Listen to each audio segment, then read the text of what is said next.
सकते हो। चलिए आज की क्लास को हम लोग स्टार्ट करते हैं। तो हम लोग लगाएंगे यहाँ पे लेथ मशीन में, और लेथ मशीन में कौन कौन सा टॉपिक देखेंगे, तो वो देखेंगे हम लोग लेथ का इंट्रो, यानी कि आपका जो क्वेश्चन रहेगा वो लेथ के इंट्रोडक्शन से रहेगा, कंस्ट्रक्शन से रहेगा, लेथ की कंस्ट्रक्शन से। इसके बाद टाइप्स ऑफ लेथ मशीन, जितने टाइप्स ऑफ लेथ मशीन पाया जाता है वो सभी पे बेस पे कॉन्सेप्ट रहने वाला है।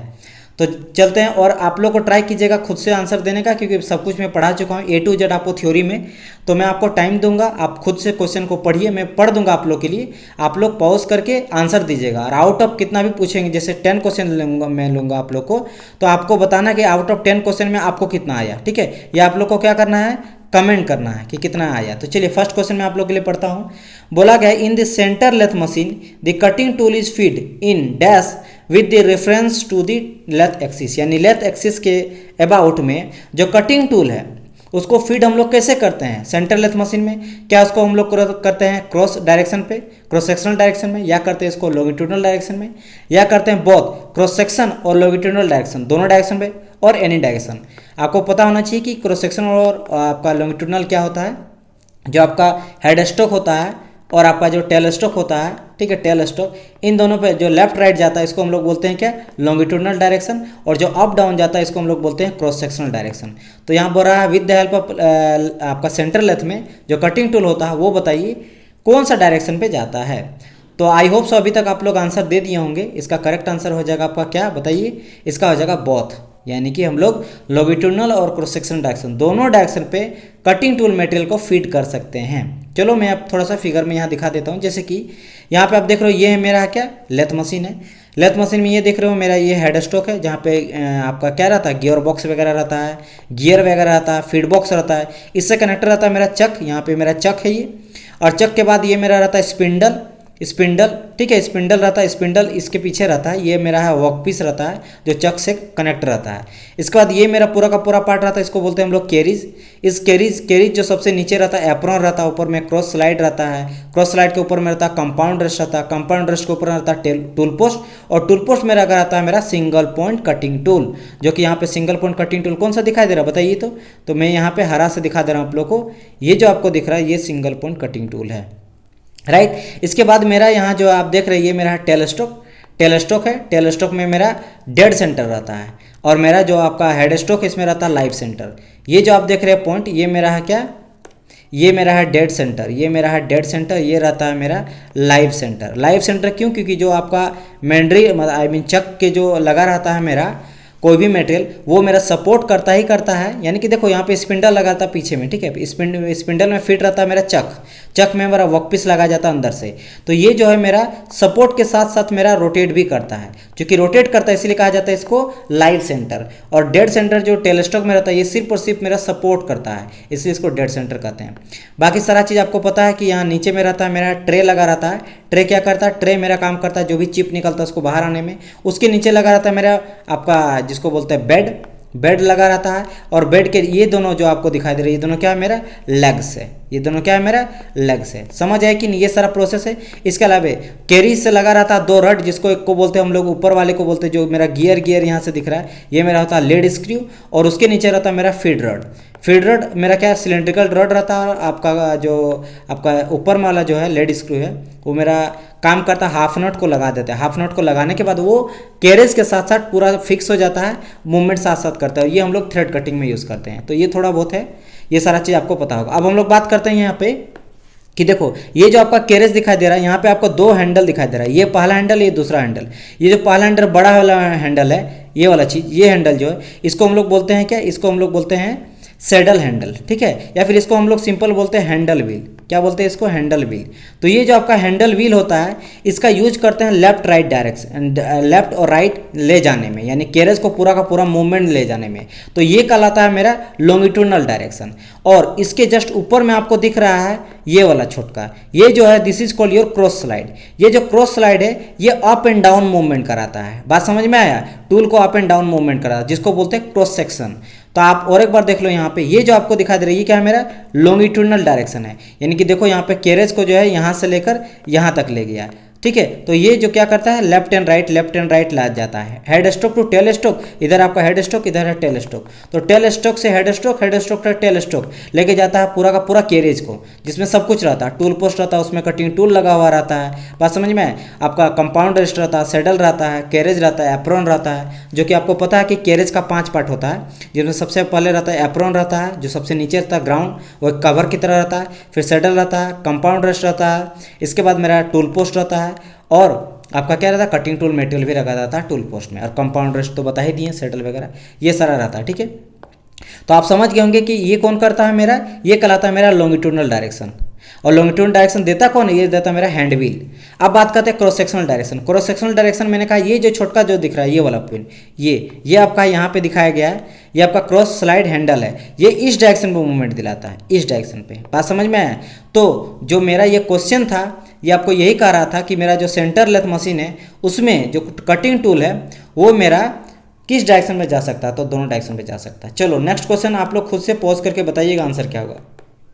मैं पढ़ देता हूँ। बोला गया स्विंग डायमीटर, स्विंग मतलब जो होता है कैरेज, पूरा का पूरा जो स्विंग कर रहा है ना, left to right, up to down, ये स्विंग कहलाता है, मतलब झूलना, जो झूल रहा ओवर द कैरेज, जो कैरेज में पूरा का पूरा वो जो कैरेज में पूरा का पूरा वो स्विंग करता है, it's always less than the swing diameter of the over the bed. अब देखो बेड और कैरेज आपको अगर समझ में आएगा तो इसका आंसर आप फट से लगा लीजिएगा, काफ़ी इंपॉर्टेंट है और इजी भी क्वेश्चन है। चलिए बताइए इसका आंसर क्या होगा। अभी तक आप पकड़ लिए होंगे, बिल्कुल सही बोल रहा है। यानी कि यहाँ पे जो स्विंग डायमीटर ओवर कैरेज रहता है ऑलवेज लेस रहता है।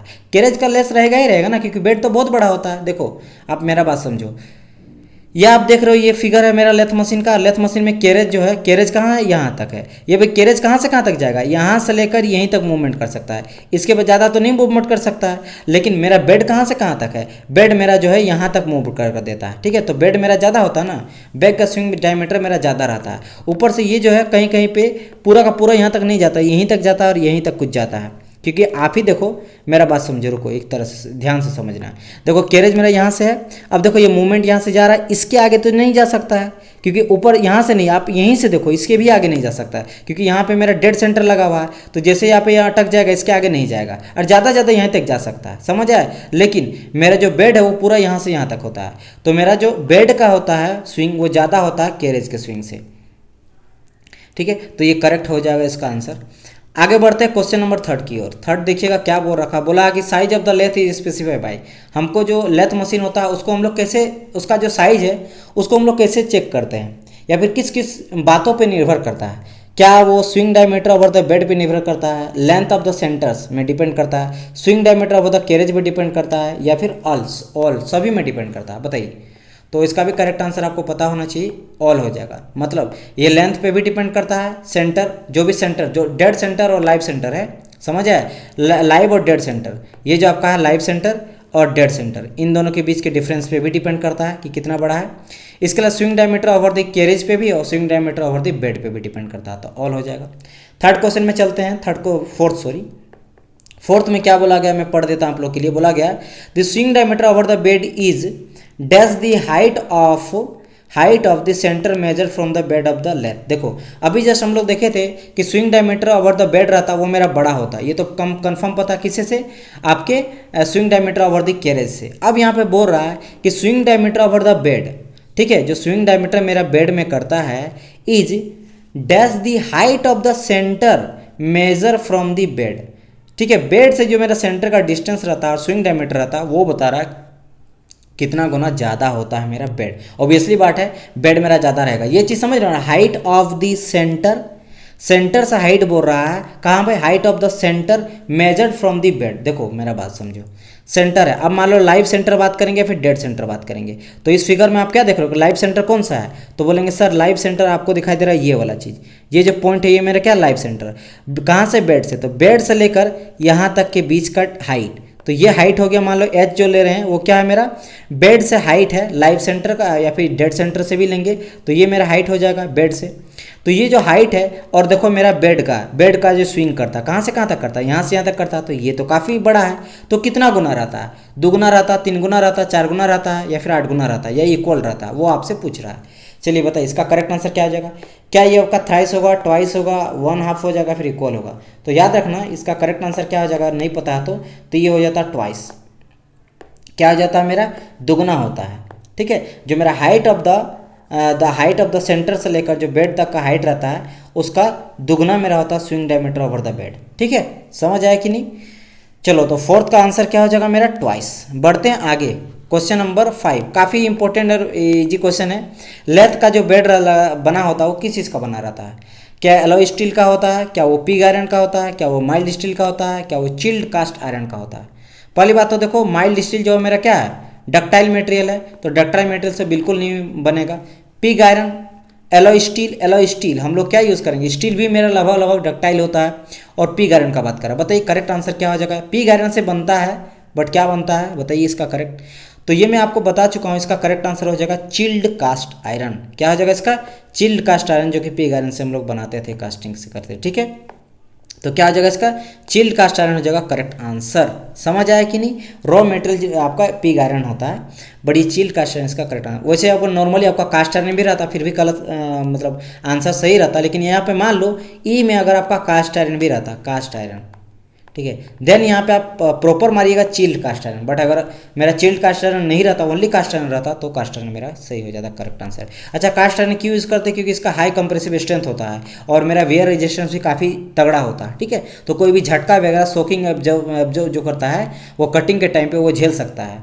वेयर रेजिस्टेंस भी काफ़ी अच्छा होता है और मेरा शॉक एब्जॉर्ब भी करता है, इसीलिए हम लोग कास्ट आयरन का यूज़ करते हैं अधिकतर चीज़ को, लेथ मशीन के पार्ट्स को बनाने के लिए। चलो आगे बढ़ जाता है नेक्स्ट क्वेश्चन। ये मैं आपको बता चुका हूँ, जो टम्बलर गियर हो जाता है लेथ मशीन में हम लोग क्यों यूज़ करते हैं, बताइए भाई। Tumbler gear in lathe machine are use to, क्या हम लोग गियर को कट करने में, या फिर drill in the job workpiece, यानी वर्कपीस में हम लोग ड्रिल करने में, या फिर gives a desired direction the movement to the lathe carriage, या फिर कैरिज को एक आपका डिजायर्ड डायरेक्शन पे, यानी डिस डायरेक्शन में हमको सेंड करना है, या फिर किसी खास डायरेक्शन में मूवमेंट कराने में, या फिर स्पिंडल को हमको स्पिंडल का जो स्पीड होता है उसको रिड्यूस कराने में। बताइए करेक्ट आंसर क्या होगा। देखो टम्बलर गियर क्या हो जाता है, मैं आपको दिखा देता हूँ। ये होता है टम्बलर गियर, और टम्बलर गियर कहाँ लगा पे रहता है, हेड स्टॉक पे लगा रहता है। ये मेरा हेड स्टॉक का पार्ट है, यहाँ पे आपको दिख रहा होगा, ये मेरा टम्बलर गियर है। बात समझ में, क्या है मेरा टम्बलर गियर है। ये जो आप दिख रहा है, ये पहला और ये दूसरा है, ये दोनों क्या है, टम्बलर गियर है। तो ये देखो गियर के साथ कनेक्टेड रहता है, जो कि मेरा हेड स्टॉक का एक पार्ट होता है, और हेड स्टॉक, और ये जो मेरा जाता है ये लेड स्क्रू वगैरह, जो कि कैरेज से कनेक्टेड रहता है। यानी क्या समझे कि कैरेज को एक खास डायरेक्शन पर मूवमेंट कराता है। तो यहाँ पे क्या हो जाएगा करेक्ट आंसर, ये हो जाएगा आपका C number. C will be the correct answer for this question. It means give a desired direction of the movement to the lathe carries. तो 6 का क्या हो जाएगा आपका आंसर, C नंबर हो जाएगा, टम्बलर। ठीक है, टम्बलर गियर याद रखिएगा, टम्बलर गियर। चलिए भाई लगाइए क्वेश्चन 7 नंबर में क्या बोला, hard and tough material like cast iron should be turn at. अगर जो आपको पता है कि मेरा जो कास्ट आयरन होता है वो हार्ड होता है, माइल्ड स्टील जो होता है मेरा डक्टाइल मटेरियल होता है, सॉफ्ट होता है। तो यहाँ पे जो कास्ट आयरन होता है, जब हम लोग कास्ट आयरन का यूज़ करेंगे कटिंग वगैरह करने के लिए, टर्निंग वगैरह के लिए, तब हम लोग स्पीड में रोटेट कराएंगे, हाई में रोटेट कराएंगे, एनी स्पीड में रोटेट कराएंगे, क्या कराएंगे बताइए करेक्ट आंसर क्या हो जाएगा। यानी कि क्या बोल रहा है, फिर से मैं पढ़ देता हूँ। Hard and the tough material like cast iron should be turned, यानी कि जब हम लोग चक में फिट करते हैं वर्कपीस को, तो उसको रोटेट हम लोग क्या कराएंगे, स्लो स्पीड में कराएंगे, ठीक है, या फिर इसको हाई स्पीड में कराएंगे, या एनी स्पीड में, या फिर नन। बताइए अभी तक आप लोग आंसर दे दिए होंगे। तो जब भी हम लोग कास्ट आयरन यानी फिर समझ लो कि ब्रिटल मटेरियल को, या फिर टफ और हार्ड रहता है, उसको रोटेट कराना आता है, तो थोड़ा सा हम लोग स्लो स्पीड में रोटेट कराते हैं। इसलिए स्लो स्पीड में रोटेट कराते हैं कि अगर ज़्यादा हम लोग स्पीड दिए तो मेरा कटिंग टूल मटेरियल ही टूट सकता है। समझ आया कि नहीं, स्मूथ। उसके अलावा जो सरफेस फिनिश है वो काफ़ी इनरेगुलर हमको मिलेगा, चिप्स वगैरह काफ़ी ब्रेक होगा, कंटिन्यूस चिप नहीं मिलेगा। तो बहुत ज़्यादा जो है इसके चलते खराबी हो सकता है, आपका मटेरियल ख़राब हो सकता है, टूल ख़राब हो सकता है, लाइफ टाइम घट सकता है। ठीक है, तो ये सारा सिचुएशन को हम लोग हैंडल करने के लिए क्या करते हैं, कास्ट आयरन यानी कि जब भी हम लोग टफ या हार्ड मटेरियल को टर्न कराते हैं लेथ मशीन में, तो हम लोग स्पीड को स्लो रखते हैं। चलिए 8 नंबर का आंसर बताइएगा क्या हो जाएगा। बोला गया है हाफ नट, मैंने कहा था ना हाफ नट, मैं लेक्चर में बता चुका हूँ। हाफ नट जो यूज़ करते हैं, use to lock the lathe carriage, ये तो बता ही दिया है। लेथ कैरेज में हम लोग लगा रहता है टू दी लेड स्क्रू, ये भी बता दिया फॉर द थ्रेड कटिंग। ओ यह सिर्फ में आपको यहाँ पे ट्रू और फॉल्स आपको बताना है। बताइए ये ट्रू है या फॉल्स है। जो यहाँ पे बोल रहा है, देखो यहाँ पे ये बोल रहा है ना कि हम लोग लेथ जो आपका हाफ नट है वो हम लोग लॉक करने में यूज़ करेंगे। किसको लॉक करते हैं, लेथ कैरेज को, जो कि कनेक्टेड रहता है लेड स्क्रू से थ्रेड कटिंग के लिए। तो क्या ये सही बोला है या गलत बोला है बताइए।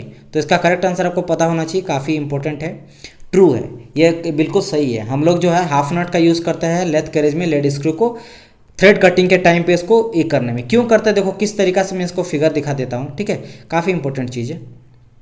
देखो ये मेरा लेथ मशीन कुछ इस तरह का टुकड़ा पार्ट रहता है, दो भाग में टूटा हुआ रहता है। जब ये जॉइंट हो जाता है ना, समझ लो इंगेज हो जाता है।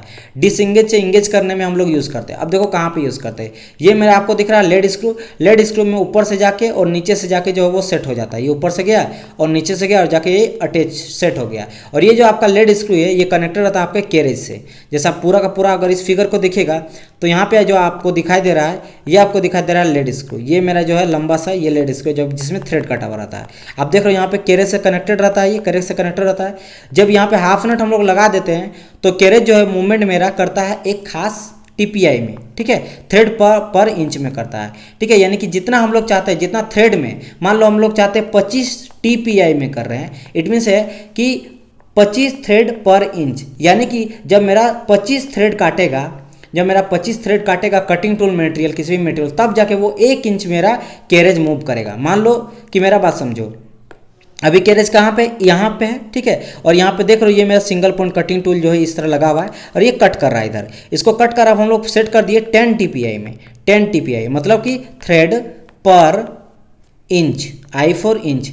अब मतलब 1 इंच में मेरा 10 थ्रेड को काटेगा। तो जब यहाँ पे 1 2 3 4 5 6 7 8 9 10, मान लो ये जो बहुत बड़ा रहता तो यहाँ पे 10 थ्रेड जब काटता तब जाके लेस मशीन जो है, मतलब सॉरी कैरेज जो है मेरा 1 इंच मात्र मूव करता, 1 इंच मात्र मूव करता। ये कब होगा, जब हम लोग कैरेज को, कैरेज के मतलब कैरेज में जो लगा रहता है मतलब लेड स्क्रू, उसमें हम लोग हाफ नट को सेट कर देते हैं। यहाँ पे देखो ये हाफ नट है, यहाँ पे आपको दिख रहा है, ये आपका यहाँ पे जो दिख रहा है ये आपका क्या है, लेड स्क्रू है, ये लेड स्क्रू है। और कैरेज में ये आपका कैरेज है, कैरेज से सटा हुआ है।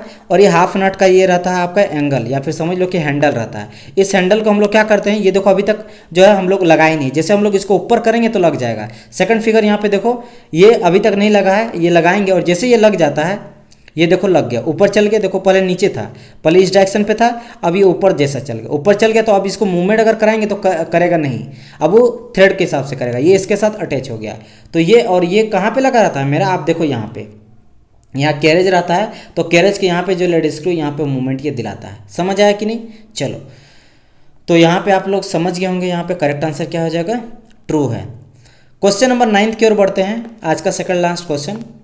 बोला गया है कि lathe centre are provide with taper, standard taper known as. हम लोग स्टैंडर्ड टेपर देते हैं, मैंने आपको बताया था। कौन सा टेपर रहता है, क्या इसको हम लोग मॉस टेपर बोलते हैं, क्या इसको सेलर टेपर बोलते हैं, फिर ब्राउन और शार्प टेपर बोलते हैं, फिर इसको चापमैन टेपर बोलते हैं, क्या इसको बोलते हैं बताइए। तो इसका करेक्ट आंसर हो जाएगा आपका मॉस टेपर। हम लोग मॉस टेपर देते हैं, क्या देते हैं, मॉस टेपर देते हैं। देखो कुछ इस तरह का हम लोग टेपर प्रोवाइड करते हैं लेथ मशीन में, ठीक है। क्यों प्रोवाइड करते हैं, मैं यहाँ पे जो है फिगर उसको, यहाँ पे हम लोग टेपर क्यों स्पिंडल में देते हैं। मान लो देख लो, जैसे कि यहाँ पे मैं आपको कहाँ पे दिखाऊंगा, यहाँ पे देख लो, ये जो आपका चक रहता है, ठीक है, ये मेरा चक है, ये मेरा लगा रहा था, ये मेरा स्पिंडल है, मान लो है ना, स्पिंडल है, ये मेरा स्पिंडल है। स्पिंडल के बाद लगा है यहाँ पे चक लगा हुआ है, चक लगा हुआ है। तो स्पिंडल और चक जो रहता है, तो ये जो स्पिंडल रहता है, ये जो स्पिंडल आप देख रहे हैं ये अंदर तक रहता है, ठीक है। जो कनेक्टर रहता है मेरा गियर के साथ कनेक्टेड रहता है। तो स्पिंडल को हम लोग कुछ इस तरह करके टेपर देते हैं, इस तरह टेपर देते हैं। इससे टेपर इसलिए देते हैं कि यहाँ जो हम लोग गैप दे रहे हैं, ये गैप देते हैं ताकि कोई भी एक्स्ट्रा टूल को हम लोग माउंट कर सके। तो वो जो रहता है मेरा, उसको बोलते हैं मॉस टेपर, ठीक है, जो लेथ मशीन के सेंटर में देते हैं स्पिंडल के साथ। चलो आगे बढ़ते हैं। नेक्स्ट हम लोग का 10th क्वेश्चन है और आज का है लास्ट क्वेश्चन। पढ़िए और आप लोग आंसर ट्राई कीजिए। The chuck use for setting of a heavy and irregular shape works should be use. कौन सा यूज हम लोग, जब हम लोग यहाँ पे बोल रहा है कि अगर हम लोग चक में अगर हम लोग इनरेगुलर, हेवी और इनरेगुलर शेप को सेट करना है कटिंग के लिए, तो हम लोग कौन सा यूज़ करेंगे, चक का। फोर्जो चक का यूज़ करेंगे जिसको हम लोग इंडिपेंडेंट चक बोलते हैं, या फिर थ्रीजो चक का यूज़ करते हैं जिसको हम लोग यूनिवर्सल चक बोलते हैं, या फिर मैग्नेटिक चक, या फिर ड्रिल चक। क्या हो जाएगा इसका करेक्ट आंसर, क्या हम लोग यूज़ करते हैं, फोर्जो चक, इंडिपेंडेंट मैंने बताया था। फोर्जो चक क्या हो जाता है, थ्रीजो चक क्या हो जाता है, बताइए करेक्ट आंसर क्या हो जाएगा। तो इसका करेक्ट आंसर अभी तक आप लोग दे दिए होंगे। इसका करेक्ट आंसर आपका हो जाएगा फोर्जो चक या फिर इंडिपेंडेंट चक यूज़ करते हैं जब हम लोग इनरेगुलर शेप का यूज़ करते हैं। याद रखना, फोर्जो चक का यूज़ करते हैं हम लोग स्क्वायर टाइप का पकड़ने में, स्क्वायर टाइप का जो जॉब रहता है ना, स्क्वायर जॉब को या फिर इनरेगुलर जॉब को हम लोग पकड़ने के लिए यूज़ करते हैं आपका 4 जोचक। 3 जोचक किसके लिए यूज़ करते हैं? अधिकतर हम लोग सिलेंड्रिकल जॉब के लिए यूज़ करते हैं। और 3 जोचक को यूनिवर्सल बोलते हैं, क्यों? क्योंकि इसमें जो तीनों जॉ रहता है वो मेरा एक अगर जॉ को हम लोग सेट करते हैं तो तीनों सेट होता है, एक साथ मेरा मूवमेंट करता है। लेकिन 4 जोचक क्या हो जाता है, इसमें 4 मेरा जॉ होता है, ठीक है, और एक को अगर मूव करेंगे तो तीनों मेरा रुका हुआ रहता है। मैं आपको फिगर दिखा देता हूँ 3 जोचक एंड 4 जोचक का। यहाँ पे आप देख रहे हो ये मेरा है 4 जोचक और ये आपको दिखाई दे रहा है 3 जोचक। 3 जोचक में 3 जो रहता है मेरा जॉ रहता है, इसमें मेरा 4 रहता है। खासियत ये है कि मेरा जो 3 जोचक है ये यूनिवर्सल इसलिए बोलते हैं क्योंकि अगर एक को फिक्स करते हैं, मतलब एक को आगे पीछे करेंगे तो दोनों भी आगे पीछे उसके साथ साथ होगा। लेकिन अगर हम लोग 4 जोचक में अगर एक को हम लोग मूव कर आगे पीछे कर रहे हैं तो इन लोग को कोई फर्क नहीं पड़ता, इन लोग रुका हुआ रहता है, ठीक है। इसीलिए हम लोग यहाँ पे किसी भी इनरेगुलर या फिर स्क्वायर टाइप का जॉब को सेट कर सकते हैं 4 जोचक में। समझ आया कि नहीं? इसके अलावा और बहुत टाइप का चक होता है, लेकिन दीज आर वेरी इंपॉर्टेंट, ठीक है। तो ये हो गया आज का क्लास। आप लोग बताएगा आउट ऑफ 10 में आपको कितना आया। इस काफ़ी इंपॉर्टेंट है, आप लोग अगर अच्छा प्रिपरेशन है और एटलीस्ट आप लोग को 10 तक या फिर 7 से लेकर 9 तक वेरी कर रहा है आपको नंबर, तो वो काफ़ी अच्छा है। आप लोग कमेंट करके बताया कितना आया। चलिए क्वेश्चन फॉर यू, आपके लिए हमेशा मैं क्वेश्चन एक देता हूँ लास्ट में। आज का क्वेश्चन आप लोग का क्या रहेगा, देखो यहाँ पे आज का क्वेश्चन ये रहेगा कि mandrel is use to hold. हम लोग जो मैंड्रिल यूज करते हैं वो क्यों किया जाता है, बताइए। इसका करेक्ट आंसर आपको देना है कमेंट में। Mandrel is use to hold, क्या हम लोग थिन जॉब को यूज करने के लिए, हैवी जॉब को यूज करने के, होलो जॉब को, या फिर नॉन, किसको यूज करने के लिए हम लोग मैंड्रिल यूज करते हैं? मैंड्रिल समझ आया कि नहीं? मैंड्रिल जो हम लोग यूज करते हैं वो क्यों यूज करते हैं, कि किस चीज़ को होल्ड करने। मैंड्रिल कुछ इस तरह का मेरा रहता है, इसको हम लोग क्या होल्ड करने के लिए यूज करते हैं? कमेंट में आपको आंसर देना है, कमेंट में आपको आंसर इसका देना है। जो हम लोग ये सेकंड पार्ट हो जाएगा लेथ मशीन का एमसीक्यू का। तो चलिए आज की क्लास को स्टार्ट करते हैं। तो आज हम लोग देखने वाले हैं किस किस टॉपिक से एमसीक्यू। तो लेथ के कंस्ट्रक्शन से रहेगा question, types of lathe machine से क्वेश्चन रहेगा। ये दोनों पार्ट जो है वो प्रीवियस पेपर में भी था, प्रीवियस का जो वीडियो उसमें भी था। आज हम लोग नया एक पार्ट ऐड किए हैं, the parts of lathe machine. इससे भी आज आपको क्वेश्चन देखने को मिलेगा, ठीक है। जो भी आपका head stroke, tail stroke, carriage, bed, legs, ठीक है, लेड स्क्रू, इससे कुछ क्वेश्चन रहेगा। चलिए, और आपको आंसर खुद से लगाना और बताना कमेंट में आउट ऑफ 10 में कितना आप दे पाएँ, ठीक है। इससे पता चलेगा आपका प्रिपरेशन कैसा है। First question, a mandrel is use to hold. मैंने आपको पिछला वीडियो में यही क्वेश्चन आपसे पूछा था कि मैंड्रिल का यूज हम लोग क्यों करते हैं, बताइए। आपको आंसर देना पॉज करके। हैवी वर्क करने में, या फिर लाइट और थिन वर्क को होल्ड करने में, पकड़ने में, या फिर कटिंग करने में, या फिर एक इंसेंट्रिक वर्क करने में, या फिर नॉन ऑफ दीज। क्या होगा इसका करेक्ट आंसर? अगर आप पिछला लेक्चर देखे होंगे तो लास्ट में आपसे क्वेश्चन में पूछा था, वो भी आपका यही था क्वेश्चन। तो अगर आप ध्यान दीजिएगा तो इसमें आप लोग को मैं पढ़ा चुका हूँ। इसका करेक्ट आंसर हो जाएगा नॉन ऑफ दीज। तो बोलेंगे सर तो करेक्ट आंसर क्या हो जाएगा इसका? अगर मैं करेक्ट आंसर बोलूँ तो हम लोग जो मैंड्रिल यूज़ करते हैं वो होलो, जो आपका होलो ऑब्जेक्ट रहता है या फिर होलो जॉब रहता है, उसको हम लोग पकड़ने के लिए यूज़ करते हैं। मैंड्रिल होता कैसा है, देखो यहाँ पे आप देख रहे होंगे, ये आपका है मैंड्रिल। ये आप देख रहे हो, ये मेरा मैंड्रिल है, ठीक है। ये मेरा है क्या, मैंड्रिल। अब मैंड्रिल में देखो यहाँ पे वर्कपीस जो रहेगा वो होलो टाइप का रहेगा। जब होलो वर्कपीस रहेगा उसको पकड़ने के लिए यूज़ करते हैं मैंड्रिल। देखो यहाँ पे बोला मैंड्रिल यूज टू हेल्ड दी होलो और ड्रिल वर्कपीस। समझ आया कि नहीं? चलो, तो इसका करेक्ट आंसर हो जाएगा D number. I hope so सब जो है करेक्ट आंसर इसका दिए होंगे। चलिए सेकंड में पढ़ देता हूँ, आपको फटाफट आंसर लगाना पॉज करके video. The tail stroke set over the method of taper turning is prefer for. किसके लिए प्रीफर होता है tail stroke? Tail stroke over the method of taper turning. Taper turning में जो हम लोग टेल स्ट्रोक यूज़ करते हैं उसमें क्या इंटरनल टेपर रहता है, स्मॉल टेपर रहता है, लॉन्ग सिलेंडर टेपर रहता है, या फिर स्टेप टेपर रहता है। बताइए इसका करेक्ट आंसर क्या होगा? पॉज कीजिए, थोड़ा क्वेश्चन को समझिए और समझ के इसका करेक्ट आंसर आपको देना है। मैं यहाँ पे बता देता हूँ इसका करेक्ट आंसर क्या होगा। अगर आप पकड़ लिए होंगे तो इसको हम लोग यूज़ करते हैं लॉन्ग सिलेंडर टेपर। जब हम लोग लॉन्ग सिलेंडर टेपर करना है तब हम लोग यूज़ करते हैं tail stroke set. Tail stroke set जो मेथड है इसको हम लोग यूज़ करते हैं, और किस टाइम पे? टेपर टर्निंग के टाइम पे। मैं और एक चीज़ आप लोग को यहाँ पे बता देता हूँ याद करा के, ठीक है। कि देखो अगर मान लो हमको कोई लॉन्ग वर्कपीस है, क्या है मेरा लॉन्ग वर्कपीस है, और लॉन्ग वर्कपीस में हमको टेपर करना है। क्या करना है? टेपर करना है, टेपर टर्निंग करना, वो भी स्मॉल करना है, थोड़ा टेपर टर्निंग करना है। तो कौन सा मेथड आपको अगर पूछेगा तो याद रखिएगा हम लोग यूज़ करते हैं टेल स्ट्रोक का ही।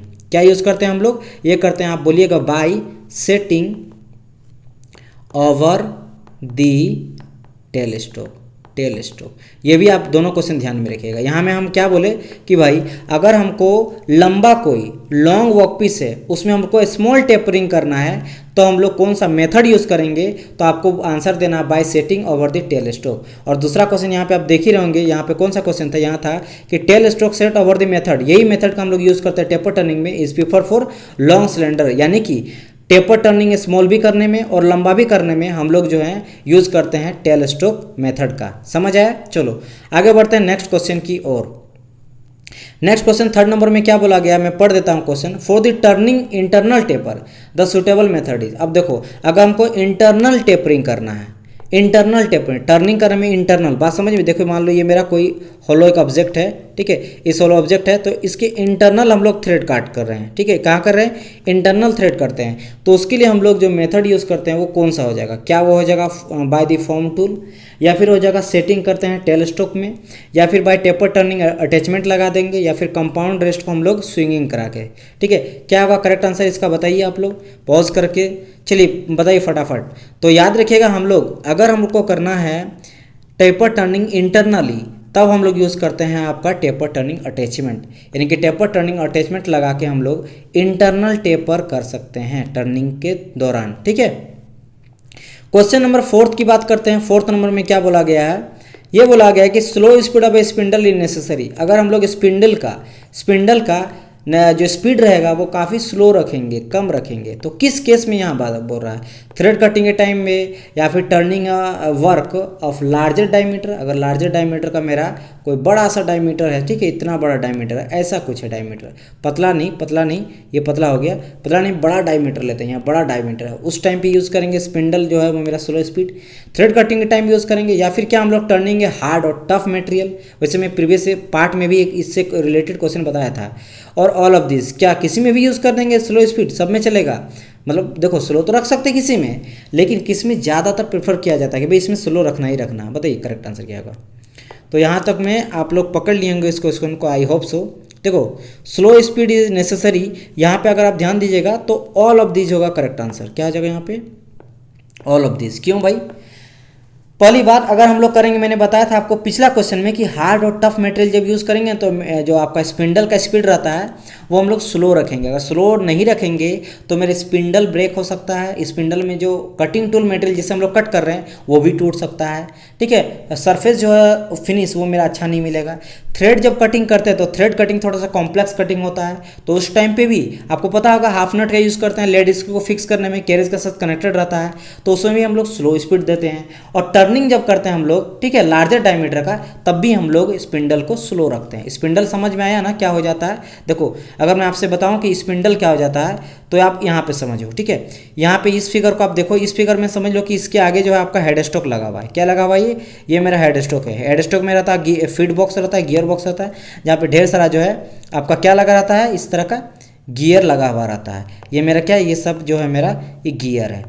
अब गियर है तो इसके बाद यहाँ पे लगा रहता है इस तरह करके स्पिंडल। ये जो आप देख रहे हैं ये मेरा क्या हो जाता है, ये मेरा स्पिंडल हो जाता है, ये स्पिंडल है। और स्पिंडल से कनेक्ट रहता है मेरा चक जो है मेरा होलो रहता है। इसके बाद ये रहता है ये स्पिंडल, ये सॉरी ये चक ही पूरा का पूरा चक है, पूरा का पूरा, और ये इसका थ्रेड है, यानी 3 जो चक है या फिर 4 जो चक है, जिस तरह का भी चक है, तो ये चक हो गया। और बाद में मेरा वर्कपीस है, तो वर्कपीस अंदर में जाके ये फंस जाता है, तो ये स्पिंडल में लॉक हो जाता है। तो स्पिंडल को अगर हम लोग मान लो थ्रेड कटिंग कर रहे हैं, ठीक है, थ्रेड कटिंग कर रहे हैं, या फिर हम लोग थ्रेड कटिंग के अलावे अगर हम लोग कोई लार्जर डायमीटर ले लिए हैं उसको टर्निंग कर रहे हैं, उस टाइम पीरियड में भी थ्रेड कटिंग में भी हम लोग क्या रखेंगे, या फिर इसके अलावा हार्ड मटेरियल को भी कट करेंगे, तभी हम लोग स्पिंडल का जो स्पीड रखेंगे वो हम लोग स्लो रखेंगे, यानी कि लो रखेंगे। राइट, चलो मूव करते हैं आगे क्वेश्चन 5th नंबर क्वेश्चन की ओर। 5th नंबर क्वेश्चन क्या बोल रहा है, a lathe with 4 step on a cone pulley and with the back gear will have, यानी कि बोल रहा है कि एक लेथ है जिसमें हम लोग यूज़ करते हैं 4 step on the cone pulley and with the back gear will have, क्या 4 इंडिपेंडेंट स्पीड होगा, या फिर 4 डायरेक्ट स्पीड होगा, या फिर सॉरी इंडिपेंडेंट बोल रहा है, 4 इनडायरेक्ट स्पीड होगा, डायरेक्ट स्पीड होगा, या फिर 4 इनडायरेक्ट और डायरेक्ट दोनों स्पीड होगा, या फिर नॉन। क्या होगा इसका करेक्ट आंसर बताइए आप लोग। देखो कॉन पुली क्या हो जाता है मैं पहले बताओ। देखो ये मेरा रहता है, ये सारा जो आप देख रहे हैं ये मेरा कॉन पुलीज है, ये मेरा मेन ड्राइविंग है, और मेरा ये ड्रीवन है। ये ड्रीवन है, ड्राइविंग के साथ ड्रीवन कनेक्टेड रहता है। और ये सारा गियर्स है, ये गियर अटैचमेंट आपको हेड स्टॉक में देखने को मिलेगा। जैसे स्पिंडल हो गया गियर, टबलर गियर हो गया, स्टड गियर हो गया, आइडियल गियर हो गया, ढेर सारा गियर रहता है, कनेक्टेड रहता है। ठीक है, तो ये उसके साथ साथ हम लोग कॉर्न पुली भी लगाते हैं। तो यहाँ पे बोल रहा कि अगर हम लोग 4 स्टेप कॉर्न पुली लगाते हैं तो वो क्या, वो मेरा 4 अलग अलग तरह का आपका डायरेक्ट स्पीड देगा या फिर इनडायरेक्ट स्पीड देगा या फिर दोनों तरह का दे सकता है। बताइए इसका करेक्ट आंसर क्या होगा। तो देखो हम लोग वेरिएशन काफ़ी कर सकते हैं, बात समझ में, स्पीड के साथ वेरिएशन हमको कभी ज़्यादा चाहिए कभी कम चाहिए। तो अगर 4 लगाएंगे तो मेरा 4 मेरा डायरेक्ट स्पीड और इनडायरेक्ट स्पीड दोनों तरह का स्पीड दे सकता है, यानी कि सी हो जाएगा करेक्ट आंसर। ठीक है, चलो आगे बढ़ते हैं क्वेश्चन नंबर 6 की ओर। 6 में बोला गया when the tool moves parallel to the lathe axis the movement is term में। देखो सिंपल सा लॉजिक है, इसको आप लोग बताइए पहले तब मैं बताऊंगा। क्या इसको क्रॉस सेक्शनल फीड या फिर क्रॉस फीड बोलते हैं, या एंगुलर फीड बोलते हैं, या फिर लॉन्गिट्यूडनल फीड बोलते हैं, या फिर एनी ऑफ द अबव। भाई बहुत बार बताया हूँ। देखो यहाँ पे क्या बोल रहा है, टूल कटिंग टूल मटेरियल जब चक में फिट होता है वो कट करता है, यहाँ बोल रहा पैरेलल लेथ एक्सिस के। ये मेरा जो चक लगा रहा था, मान लो ये चक है, यहाँ पे कटिंग टूल लगा हुआ है, तो ये मेरा लेथ के एक्सिस, देखो ये मेरा एक्सिस जाएगा तो इसके पैरेलल मूव करता है, तो इसको क्या बोलते हैं, यानी कि लेफ्ट राइट में जब मूव करेगा मेरा कटिंग टूल मटेरियल तो उसको क्या बोलेंगे, लॉन्गिट्यूडनल, क्रॉस सेक्शनल, एंगुलर। तो आई होप सो इसका करेक्ट आंसर आप लोग दे दिए होंगे, क्रॉस आपका लॉन्गिट्यूडनल बोलेंगे। ऑब्वियसली इसका लॉन्गिट्यूडनल करेक्ट आंसर होगा, इतना इजी क्वेश्चन था। आई होप सो इसका लगा दिए होंगे। देखो कैसे, देखो ये मेरा है चक, ये देखो यहाँ पे जो फिगर दिखाई दे रहा है, 1 मिनट मैं इसको हटा देता हूँ। ठीक है, चलो ठीक है, ये 2 फिगर है। अभी आप इस फिगर वाले बात इसको देखो ध्यान से। ठीक है, तो ये देखो ये मेरा क्या दिखाई दे रहा है, ये आपको दिखाई दे रहा है, ये मेरा है, ये जो है आपका टूल है, मतलब ये मेरे स्पिंडल है। ठीक है, ये क्या है, मेरा स्पिंडल है, ये मेरा चक वगैरह है, यानी समझ लो यहाँ पे हेड स्टॉक है, ये मेरे क्या है, हेड स्टॉक है। हेड स्टॉक में यहाँ पे आपका चक है, चक में मेरा मटेरियल वगैरह फिट हुआ है और यहाँ पे कटिंग वगैरह कर रहा है। आप यहाँ पे देख रहे हो ये कैरिज है, कैरिज में मेरा कंपाउंड रेस्ट के ऊपर टूल पोस्ट लगा रहा है, टूल पोस्ट के ऊपर सिंगल पॉइंट कटिंग टूल लगा रहा है जो कि मूवमेंट दे रहा है इस डायरेक्शन पे से लेकर इस डायरेक्शन से लेकर। तो आप देखोगे यहाँ पे एक्सिस किसको बोलेंगे, लेथ का एक्सिस, ये बीच में जो पास करता है इसको हम लोग लेथ एक्सिस बोलेंगे। ये हो गया मेरा एक्सिस। तो एक्सिस के मेरा क्या हो रहा है, ये पैरेलली तो मूव कर रहा है ना, तो पैरेलल मूव कर रहा है तो इसको हम लोग क्या बोलते हैं, इसी को बोलते हैं हम लोग लॉन्गिट्यूडनल। बात समझ में, जो कि विद द हेल्प हम लोग करते हैं क्या, हैंडव्हील से करते हैं, जो कि मेरा कैरिज में रहता है। अब बात करते हैं भाई हैंडव्हील के बाद क्रॉस सेक्शनल फीड किसको बोलते हैं। ठीक है, क्रॉस या फिर क्रॉस फीड किसको बोलते हैं। अब देखो यहाँ पे हैंडव्हील के जस्ट ऊपर में और ये मेरा था, ये मेरा क्या है, ये क्रॉस स्लाइड है। तो अगर हम लोग क्रॉस स्लाइड का यूज़ करेंगे और क्रॉस स्लाइड को जैसे जैसे घुमाते हैं तब मेरा कटिंग टूल मटेरियल जो इस डायरेक्शन में मूव करता है, ऐसे ऐसे मूव करता है। यानी कि अब हम लोग बात करेंगे लेथ का एक्सिस किधर हो गया, एक्सिस, ये एक्सिस हो गया। तो आप देखोगे कि एक्सिस के इस डायरेक्शन पे, यानी कि कैसा मेरा परपेंडिकुलर डायरेक्शन में मेरा मूव कर रहा है। समझ आया कि नहीं, टूल अब कैसे मूव कर रहा है, टूल यहाँ है, फिर यहाँ टूल आ जाएगा, फिर यहाँ टूल आ जाएगा, मतलब इस डायरेक्शन पे। और इसमें मेरा टूल कहाँ पे है, यहाँ पे है, टूल मेरा यहाँ चल जाएगा, फिर यहाँ चल जाएगा, और कैरिज भी इसके साथ साथ मूव करेगा, तो इस डायरेक्शन में मूव कर रहा है। तो ये कहलाता है लॉन्गिट्यूडनल और ये कहलाता है मेरा क्रॉस सेक्शनल। ठीक है, तो हम लोग यहाँ पे क्या बात कर रहे हैं, देखो यहाँ पे पैरेलल का बात कर रहा है, यानी कि पैरेलल, तो पैरेलल ही है ना, ये चीज़ पैरेलल है, लॉन्गिट्यूडनल हो जाएगा करेक्ट आंसर। चलो क्वेश्चन नंबर 7 की ओर मूव करते हैं। 7 में क्या बोला गया है, the chuck prefer for quick setting and accurate centring of job. यहाँ देखो दोनों का बात किया है। मैंने आपको बताया था कि एक जो चक होता है वो क्विक सेटिंग देता है, एक जो चक होता है वो मेरा एक्यूरेट सेंटरिंग देता है। यहाँ बोला दोनों किस में यूज़ करते हैं, ये भी मैंने आपसे बताया था। इसका करेक्ट आंसर बताइए, क्या ये 4 चक होगा, 3 चक होगा। ठीक है, जिसको हम लोग 4 चक को इंडिपेंडेंट बोलते हैं, 3 चक को यूनिवर्सल बोलते हैं, या फिर कलेक्ट चक होगा या फिर मैग्नेटिक चक होगा। बताइए करेक्ट आंसर फटाफट बताइए। तो इसका करेक्ट आंसर हो जाएगा कलेक्ट चक। मैंने बताया था कलेक्ट चक का खासियत ये होता है, तो ये मेरा आपका क्विक सेटिंग भी देता है और मेरा ये एक्यूरेट जो है वो सेंटरिंग भी देता है। अब बताइए यहाँ पे क्विक सेटिंग कहाँ होता है, अगर एक्यूरेट बोले तो देखो 3 चक जो होता है उसको हम लोग क्विक सेटिंग बोलते हैं। क्यों भाई, क्योंकि आपको पता है 3 चक में जो है एक को अगर मूव करेंगे ना, एक चक को हम लोग मूव करेंगे तो तीनों मूव करता है। और 4 चक को हम लोग बोलते हैं एक्यूरेट के लिए, एक्यूरेट के लिए यूज़ करते हैं हम लोग 4 चक, और क्विक सेटिंग के लिए यूज़ करते हैं 3 चक। लेकिन कलर चक यूज करते हैं दोनों के लिए, मतलब इसमें दोनों का गुण रहता है। और 4 चक देखो यहाँ पे फिगर में, ये मेरा हो गया 4 चक, ये जो देख रहे हो आप क्या 4 क्योंकि 1 2 3 एंड 4 यहाँ पे 1 2 3 और 4 आपका जो दिया गया है, ये आपका 3 चौक है। ये क्या है मेरा, ये आपका 3 चौक है। तो 3 चौक क्यों यूज़ करते हैं हम लोग, क्विक सेटिंग के लिए, क्योंकि अगर हम लोग एक मूव करते हैं तो तीनों मूव होता है एक साथ ही, एक ऊपर जा रहा था तो तीनों ऊपर जा रहा है। इसमें जो में क्या होता है, अगर एक जो ऊपर जाएगा तो तीनों मेरा चुप, मतलब शांत रहेगा, उन लोग हिले डुलेगा, कुछ नहीं करेगा। ठीक है, तो इसको हम लोग एक्यूरेट सेटिंग के लिए, एक्यूरेट सेटिंग के लिए, जैसे मैंने कहा था कि इसको हम लोग आपका स्क्वायर टाइप का जॉब को पकड़ने के लिए या फिर इनरेगुलर शेप के टाइप को पकड़ने के लिए, और ये जो थ्री जो चौक है इसको हम लोग यूज करते हैं सिलेंड्रिकल जॉब को पकड़ने के लिए। तो इन दोनों को अगर मिक्स करा देंगे तो उसको हम लोग बोलते हैं कलेट चक, और कलेट चक का यूज़ हम लोग करते हैं एक्यूरेट के साथ साथ आपका क्विक सेटिंग के लिए भी। चलो पकड़ गए हैं, चलो आगे बढ़ते हैं नेक्स्ट क्वेश्चन की ओर। क्वेश्चन नंबर 8, क्वेश्चन नंबर 8 बोला गया है, बताइए आंसर दीजिएगा कि लेथ स्पिंडल जो होता है at the nose and have, जो मेरा लेथ स्पिंडल है, लेथ स्पिंडल के नोज में, ठीक है, कैसा मेरा थ्रेड कटिंग रहता है, इंटरनल, एक्सटर्नल, नो थ्रेड या फिर टेपर्ड थ्रेड, यहाँ पे टी होगा, ठीक है, टी है ये टेपर थ्रेड, किस तरह का थ्रेड रहता है आपके लेथ स्पिंडल में, बताइए करेक्ट आंसर क्या हो जाएगा इसका। करेक्ट आंसर क्या हो जाएगा, लेथ स्पिंडल के नोज में कैसा थ्रेड मुझे देखने को मिलता है, ये आपको क्वेश्चन बोल रहा है। तो इसका करेक्ट आंसर हो जाएगा आपका बी नंबर, यानी कि जो लेथ स्पिंडल में मुझे थ्रेड देखने को मिलता है नोज पे, वो कैसा रहता है, एक्सटर्नल रहता है, एक्सटर्नल स्क्रू थ्रेड रहता है। देखो स्पिंडल जैसे मैंने आपका कहा था, ये मेरा है मान लो हेड स्टॉक है, और हेड स्टॉक के बाद मेरा हेड स्टॉक में क्या रहता है, फीडबॉक्स वगैरह रहता है, जहाँ पे बहुत सारा ढेर सारा गियर्स रहता है, ठीक है, एंड गियर के बाद ये कनेक्टेड रहता है वो स्पिंडल के साथ, और स्पिंडल में मेरा जो थ्रेड देखने को मिलता है वो कैसा रहता है, एक्सटर्नल रहता है। जैसे नट एंड बोल्ट में होता होगा, जैसे मान लो ये मेरा नट है, ठीक है, ये कोई हेक्सागोनल आपको नट है, तो आप नट है और ये मेरा बोल्ट है जिसमें अंदर वो जाता है, तो नट में कैसा रहता है, नट में आपको देखने को मिलेगा इंटरनल थ्रेड, और आपको बोल्ट में देखने को मिला एक्सटर्नल थ्रेड, तो ये भी इसमें एक्सटर्नल थ्रेड रहता है, ठीक है। चलो आगे बढ़ते हैं हम लोग। नेक्स्ट क्वेश्चन आपका है क्वेश्चन नंबर 9 में ये बोला गया है, चलिए मैं बता देता हूँ पढ़ के, the various lathe accessories use for holding and supporting the work are. हम लोग जो मैंने आपसे बताया था, एक स्पेशल क्लास लिया था एसेसरीज का एंड अटैचमेंट का, तो यहाँ पे बोल रहा है कि लेथ एसेसरीज कौन सा है इसमें जो हम लोग होल्डिंग और सपोर्टिंग करने के लिए यूज़ करते हैं। क्या हम लोग सेंटर यूज़ करते हैं, centres, live centre, dead centre, या चक्स, 3 जो चौक, 4 जो चौक, ठीक है, ये सारे चौक यूज़ करते हैं, या मैंड्रिल यूज़ करते हैं, या सभी यूज़ करते हैं, कौन सा यूज़ करते हैं, या फिर ऑल होगा करेक्ट आंसर। तो इसका करेक्ट आंसर आपका ऑल होगा। सभी तरह का चीज़ जो है हम लोग एसेसरीज का यूज़ करते हैं for holding and supporting the work piece during the metal cutting or any operation in lathe machine, ठीक है। चलो आगे बढ़ते हैं। यहाँ पे बोल रहा है the types of guideway used in, क्या बोल रहे हैं यहाँ पे क्वेश्चन 10th नंबर में है, the types of guideway used in, हम लोग किस तरह का जो है गाइडवे यूज़ करते हैं। क्या हम लोग वी टाइप गाइडवे यूज़ करते हैं, या फिर डॉवटेल यूज़ करते हैं, या फ्लैट यूज़ करते हैं, या फिर एनी ऑफ दीज यूज़ करते हैं। मैंने आपसे अगर याद होगा, मैंने आपसे बताया था गाइडवे क्या हो जाता है, गाइडवे जो है बेड में ही वे होता है। जैसे ये मेरा बेडवे है, ये मेरा बेड है, ठीक है, ये आप देख लो, सबसे पहले तो लेथ बेड है, ये मेरा क्या लेथ का बेड है।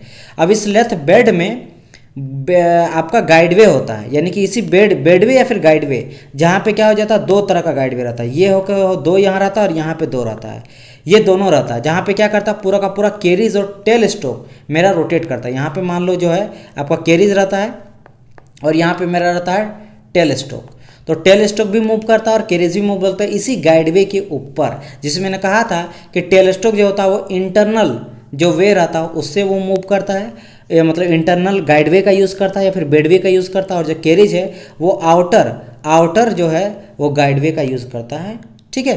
राइट, बात समझ में आया कि नहीं। तो यहाँ पे वही बात किया था। और ये कि कौन कौन टाइप का हो सकता है, मैं आपको क्लास में बता चुका हूँ कि भी टाइप के भी हो सकता है, ठीक है, भी टाइप का हो सकता है, ये मेरा फ्लैट टाइप भी हो सकता है, और मेरा डॉवटेल का टाइप भी हो सकता है, ठीक है। बात समझ में आया कि नहीं। तो सभी तरह का इसमें पाया जाता है, यानी कि यहाँ पे करेक्ट आंसर क्या हो जाएगा, D number, any of these, ठीक है, एनी वन ऑफ दीज हो जाएगा करेक्ट आंसर। चलिए क्वेश्चन फिर यू आपके लिए क्वेश्चन रहता है, देखते हैं आप करेक्ट कितना आंसर आप लोग सही दे पाइएगा। मैं आज के लिए आपका क्वेश्चन लाया हूँ कि an operation of enlarging the end of this cylindrical hole is known as grooving. क्या ये करेक्ट है या रॉन्ग है। यहाँ पे ये बोल रहा है, सिंपल सा क्वेश्चन है आपसे, काफ़ी इंपॉर्टेंट क्वेश्चन और सिंपल क्वेश्चन है कि अगर मेरा सब पहले ही सिलेंड्रिकल हॉल किया हुआ है, पहले क्या मेरा यहाँ सिलेंड्रिकल हॉल है, अब उस हॉल को हम लोग इनलार्ज कर रहे हैं और बड़ा कर रहे हैं, ये लेथ ऑपरेशन का बात कर रहे हैं, तो हम लोग बताओ क्या उसको हम लोग ग्रूविंग बोलते हैं। क्या ये सही है, अगर गलत है तो क्यों गलत है, अगर सही है तो क्यों सही है, ठीक है। क्या ग्रूविंग जो है वो इनलार्जिंग कहलाता है, यानी पहले ड्रिल करके या फिर बोरिंग किया हुआ को और बड़ा कर रहे हैं, क्या उसको हम लोग इनलार्ज कर रहे हैं, उसको हम लोग ग्रूविंग करते हैं। करेक्ट है या रॉन्ग है आपको बताना है और क्यों रीजन भी बताना है और आपको आंसर करना है कमेंट बिलो में, ठीक है। प्रोडक्शन का एमसीक्यू हम लोग देख रहे हैं लेथ मशीन का। आज हम लोग जो बात करेंगे क्वेश्चन, वो बात करेंगे लेथ मशीन के पार्ट्स का बारे में एंड लेथ ऑपरेशन से रिलेटेड आपका क्वेश्चन रहेगा, राइट। जैसे पार्ट्स आपको पता है, बहुत सारा पार्ट होता है, हेड स्टॉक होता है, टेल स्टॉक होता है, इसके बाद आपका कैरिज हो जाता है, ठीक है। कैरिज आ गया, उसका लेड स्क्रू आ गया, स्पिंडल आ गया, बेड आ गया, ये आपका लेग्स आ गया, ये इससे रिलेटेड आपका क्वेश्चन रहेगा। एंड ऑपरेशन अगर मैं बात करूं तो ऑपरेशन में आपको पता बहुत सारा ऑपरेशन करते हैं on lathe machine with the help of single pole cutting tool, जैसे ड्रिलिंग हो गया, बोरिंग हो गया, शेपिंग हो गया, ठीक है, लर्निंग हो गया, तो ये सारे रिलेटेड आपका क्वेश्चन रहेगा। तो चलिए क्लास को स्टार्ट करते हैं। फर्स्ट क्वेश्चन बोला गया था angle provided between the lathe centre. दो सेंटर होता है, डेड सेंटर और एक होता है लाइव सेंटर, ठीक है। ये मैं बता चुका हूँ, डेड सेंटर होता है टेल स्टॉक पे, लाइव सेंटर होता है हेड स्टॉक पे। तो आपको बोला गया जो हम लोग एंगल कितना देते हैं, वो आपसे क्वेश्चन यहाँ पे पूछा गया कि एंगल हम लोग कितना प्रोवाइड करते हैं। Angle provide between the lathe centre, यानी कि जो इस तरह का रहता है, मान लो सेंटर रहता है, लाइव सेंटर इस तरह का कुछ है, तो इसके बीच में हम लोग एंगल कितना प्रोवाइड करते हैं, वो चीज़ आपसे बोला गया। बताइए ये एंगल हम लोग कितना देते हैं। चाहे इधर हेड स्टॉक रहेगा तो ये लाइव सेंटर हो गया, और टेल स्टॉक में रहेगा तो मेरा हो गया डेड सेंटर। तो डेड सेंटर रहे या फिर लाइव सेंटर रहे, तो दोनों में हम लोग एंगल कितना प्रोवाइड करते हैं जनरली, तो ये आपसे पूछा गया है, राइट। तो क्या वो हम लोग प्रोवाइड करते हैं 20 डिग्री, क्या करते हैं हम लोग 45 डिग्री या 60 डिग्री या फिर 90 डिग्री। देखो मैं यहाँ पे थोड़ा पॉज करूँगा, इसलिए मैं बाकी ताकि आप खुद पॉज करके आंसर दीजिए। रीज़न क्यों है, क्योंकि मैं सारा चीज़ पढ़ा चुका हूँ, ऐसा कोई तो नया चीज़ है नहीं। मैं लेक्चर में हर वो चीज़ डीपली एक्सप्लेन कर दिया हूँ। तो जो बच्चा फर्स्ट टाइम यहाँ पे देख रहा है क्वेश्चन, तो आप लेक्चर भी देख लीजिए। लेक्चर का जैसे मैंने कहा 14 से लेकर 18 तक लेक्चर बताया हुआ है, और जो बच्चा देखा वो खुद से पॉज करके एटलीस्ट ट्राई करे, गलत होगा अलग बात है। तो चलिए अब मैं इसका करेक्ट आंसर बताता हूँ। The correct answer of this question is 60 degree, but the condition is, देखो यहाँ पे बोला क्या गया है, the angle provide between the lathe centre is, हम लोग 60 डिग्री प्रोवाइड करते हैं एंगल, लेकिन ये कहा गया है इन जनरल, हम लोग जनरल करते हैं। बट अगर हम लोग हेवी मशीन करते हैं तब यहाँ पे हम लोग 75 यूज़ करते हैं एंगल।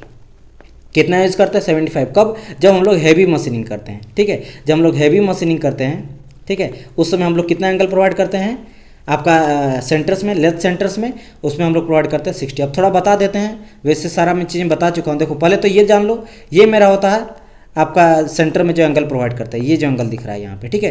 देखो अलग अलग तरह का यूज़ करते हैं। ये जो मेरा है ये आपका जनरल आपका है, ये आपका जनरल जो है आपको दिखाई दे रहा सेंटर है जो हम लोग यूज़ करते हैं, ठीक है। यहाँ पे आपका बॉल बेयरिंग वाला रहता है आपका, ये मैंने समझ लो कि ये मेरा लाइव सेंटर आप बोल सकते हो, ठीक है। लाइव सेंटर बोल सकते हो जो कि हेड स्टॉक में लगा रहता है, और ये मेरा जो है आपका डेड स्टॉक में लगा, आई मीन ये मेरा डेड सेंटर है, डेड स्टॉक बोल रहे हैं, डेड स्टॉक है, ठीक है, डेड स्टॉक बोल रहे, डेड सेंटर सॉरी। ये मेरा कहाँ लगा रहता है, टेल स्टॉक में लगा रहता है। टेल स्टॉक में रहता है मेरा डेड सेंटर, और लाइव स्टॉक रहता है हेड स्टॉक में, इसीलिए बॉल बेयरिंग रहता है ताकि इसमें मूवमेंट भी हो सके।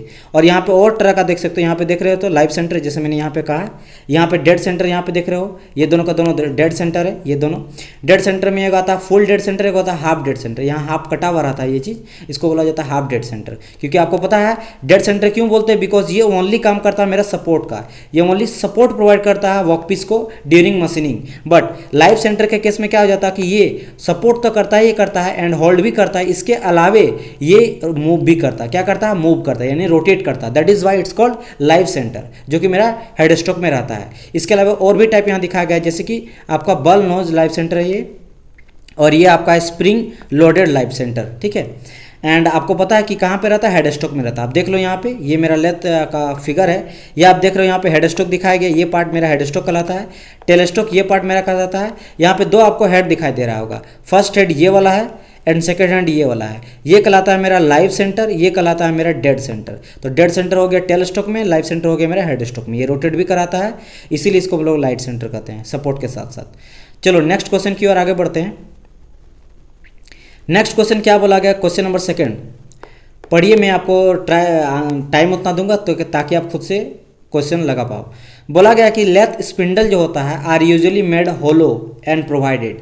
जो हम लोग लेथ का स्पिंडल होता है उसमें हम लोग होलो रहता है अंदर से, ठीक है भाई, क्योंकि वहाँ पे मेरा नट एंड बोल्ट की तरफ फिक्स हो जाता है। तो यहाँ पे बोल रहा है कि उसमें हम लोग जो प्रोवाइड करते हैं, कैसा टेपर प्रोवाइड करते हैं। क्या वो हम लोग इंटरनल टेपर देते हैं, एक्सटर्नल टेपर देते हैं, दोनों देते हैं, इंटरनल एक्सटर्नल, या फिर कोई टेपर ही प्रोवाइड नहीं करते हैं, ये आपको बताना। देखो यहाँ पे थ्रेड का नहीं बात कर रहा, मैं पहले आपको बता देता हूँ, कोई बच्चा कन्फ्यूज हो जाएगा कि सर स्पिंडल में, पिछले लेक्चर में आप बताए थे कि स्पिंडल में अगर हम लोग थ्रेड का बात करेंगे तो एक्सटर्नली थ्रेड देते हैं। क्या देते हैं हम लोग, एक्सटर्नली, एक्सटर्नल हम लोग थ्रेड प्रोवाइड करते हैं। लेकिन यहाँ पे बात हो रहा है आपको टेपर जो प्रोवाइड किया जाता है वो हम लोग क्या इंटरनली टेपर देते हैं, एक्सटर्नली टेपर देते हैं। तो याद रखना यहाँ पे correct answer, I hope so आप लोग लगा लिए होंगे, इसका करेक्ट आंसर हो जाएगा आपका क्या बताइए। तो this the correct answer will be your internal taper. हम लोग कैसा देते हैं, इंटरनली टेपर देते हैं at lathe spindle. Lathe spindle आपको पता है ये वाला पार्ट जो कहलाता है लेथ स्पिंडल कहलाता है, यानी कि हेड स्टॉक से जो कनेक्टेड रहता है। यहाँ पे समझ लो कि ये जो ब्लैक वाला पार्ट है ना, यहाँ से यहाँ तक जो रहेगा, या फिर व्हाइट से मैं कर देता हूँ ये वाला पार्ट, ये जो कहलाएगा ये मेरा कहलाएगा क्या, स्पिंडल। ये मेरा कहलाएगा स्पिंडल, समझ आए। इसी के बाद मेरा चक लगा हुआ रहता है, इसी के बाद मेरा क्या लगा रहता है, चक यहाँ पे लगा हुआ रहता है, समझ आए।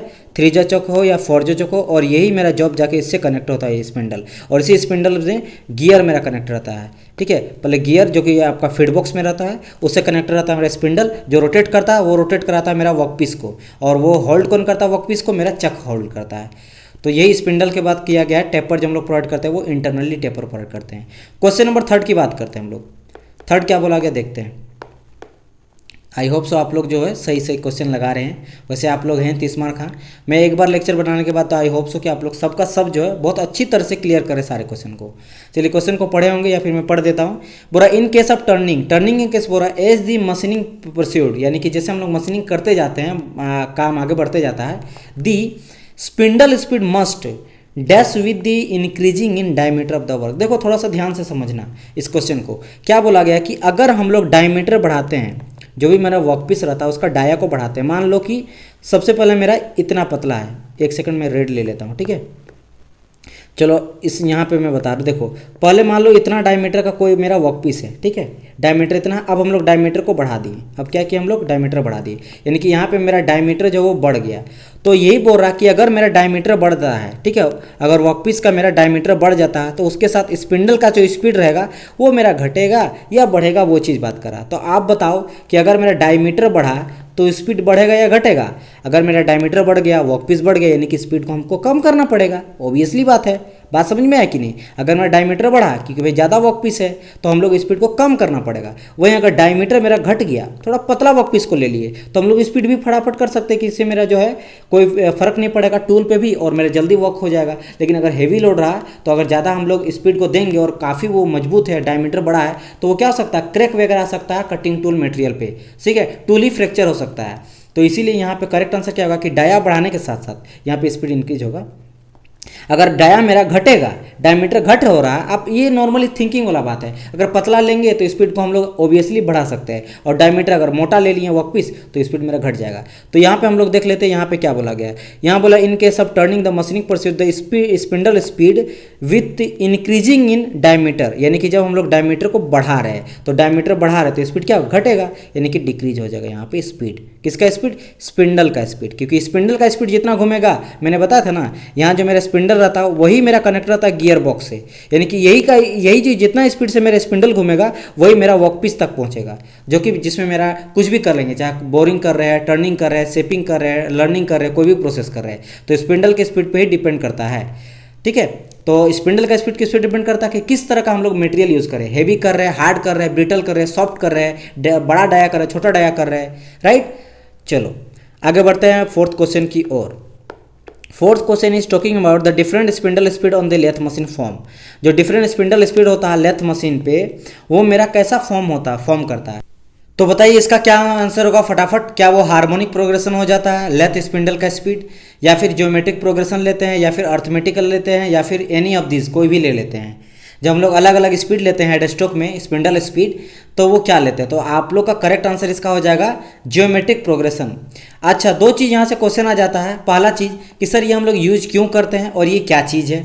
तो पहली बात जान लो कि इसका यूज़ क्यों करते हैं। देखो आपको तो ये पता है कि स्पिंडल का स्पीड, जस्ट मैंने कहा कि स्पिंडल स्पीड काफ़ी इंपॉर्टेंट है, क्योंकि यही जो है गियर बॉक्स से कनेक्टेड रहता है। जब मेरा गियर रोटेट करता है तभी मेरा स्पिंडल रोटेट करता है, स्पिंडल से कनेक्टेड रहता है मेरा 3J चक। तो 3J चक मेरा रहता है वर्कपीस लगा हुआ, और पीछे रहता है स्पिंडल। सबसे पहले रहता है स्पिंडल, ठीक है, फिर आता है मेरा चक और फिर आता है वर्कपीस। तो स्पिंडल काफ़ी इंपॉर्टेंट है। अब स्पिंडल का स्पीड को आपको अगर निकालना है, ठीक है, उसका हम लोग रेशियो जानना कि कितना मेरा स्पीड रोटेट कर रहा है, कितना वेरिएशन लो हो रहा है, कब हाई हो रहा है, तो वो सारे चीज़ को हम लोग निकालते हैं with the help of geometrical progression. इसमें हम लोग लेते हैं रेशियो, लेते हैं क्या रेशियो लेते हैं, लोवेस्ट और हाईएस्ट जो ट्रांसमिशन रेट है उस चीज़ का हम लोग यूज़ करते हैं। याद रखना, इसमें हम लोग क्या लेते हैं, रेशियो लेते हैं, रेशियो बिटवीन, एक सेकंड क्या लेते हैं यहाँ पे, अब चाहे तो इस चीज़ को लिख लो, है ना, ratio between highest and lowest